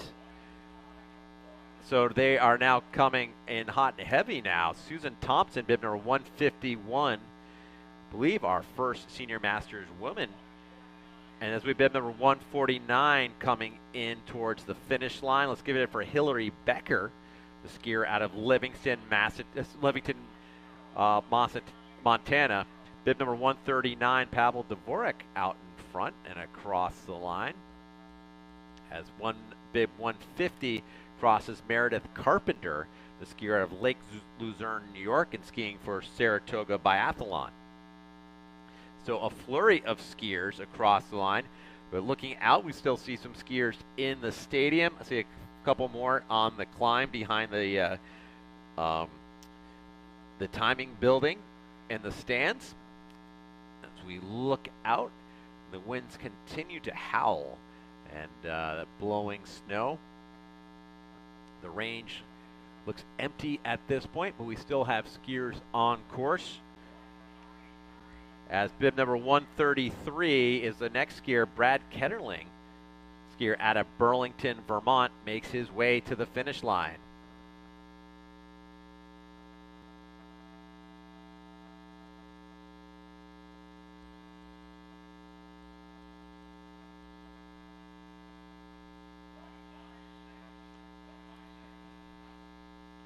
Bib 156 streaming to the line, S.J. Shepard. Says a little known fact about S.J., private pilot. Bib number 122 with the next skier to the line. So this is Philip Fritz, Coach Phil to the line.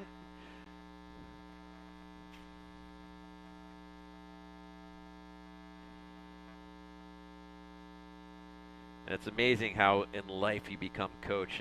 Having coached for almost 10 years in the greater Portland area, I'm definitely known around town as Coach Mike or Annalise or Maribel's dad. Definitely take on whole new lives we do as our lives progress. And bib number 140 is the next skier in, Kirk Siegel out of Bethel and skiing for the Bethel Outing Club. Kirk bringing his race to a close.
And Lizzie Osteen coming to the line, the skier of Lafayette, Indiana.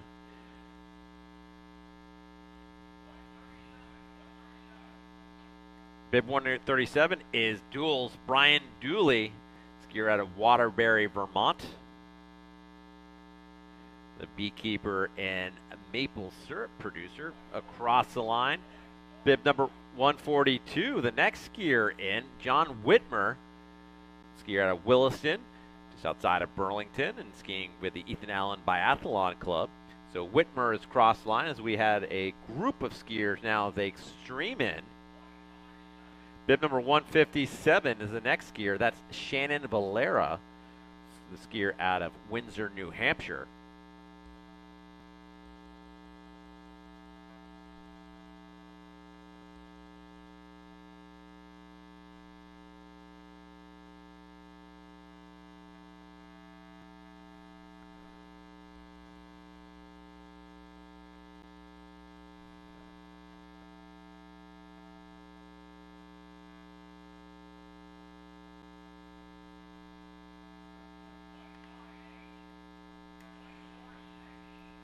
.158, Mary Stusser coming in. And bib number 146, Jim Ketterling as well. As bib number 138 is the next skier headed to the finish line, Paul Quinlan. That skier out of Atherton, California, bringing his race to a close as we start to closing things down for day one of competition here at the Fort Kent Outdoor Center for the 2024 U.S. Biathlon National Championships.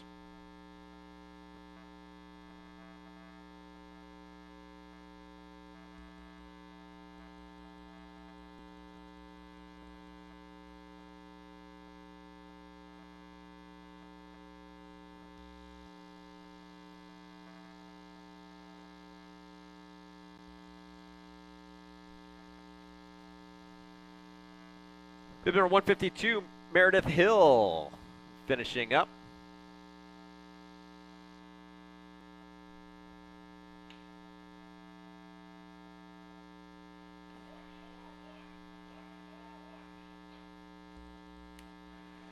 Rick McGuire headed to the line.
And Carrie Underwood, bib number 153, coming to the finish line.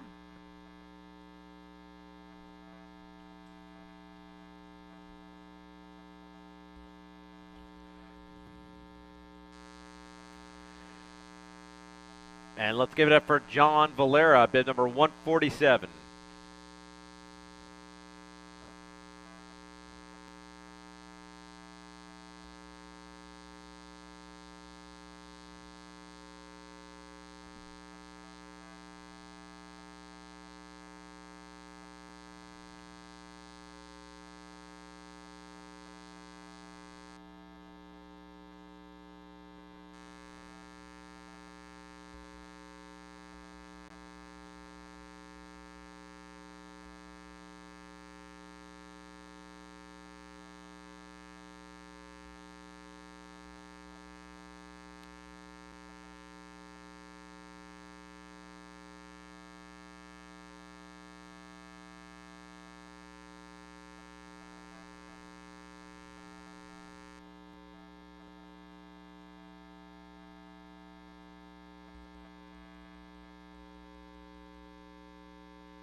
And we have a skier coming to the line. Let's give it up for Jenny Boutonnet.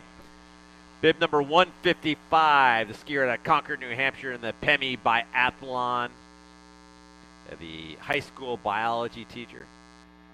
And she's bringing her race to a close. And with that, we have closed out day one of competition for the 2024 U.S. Biathlon National Championships here at the Fort Kent Outdoor Center.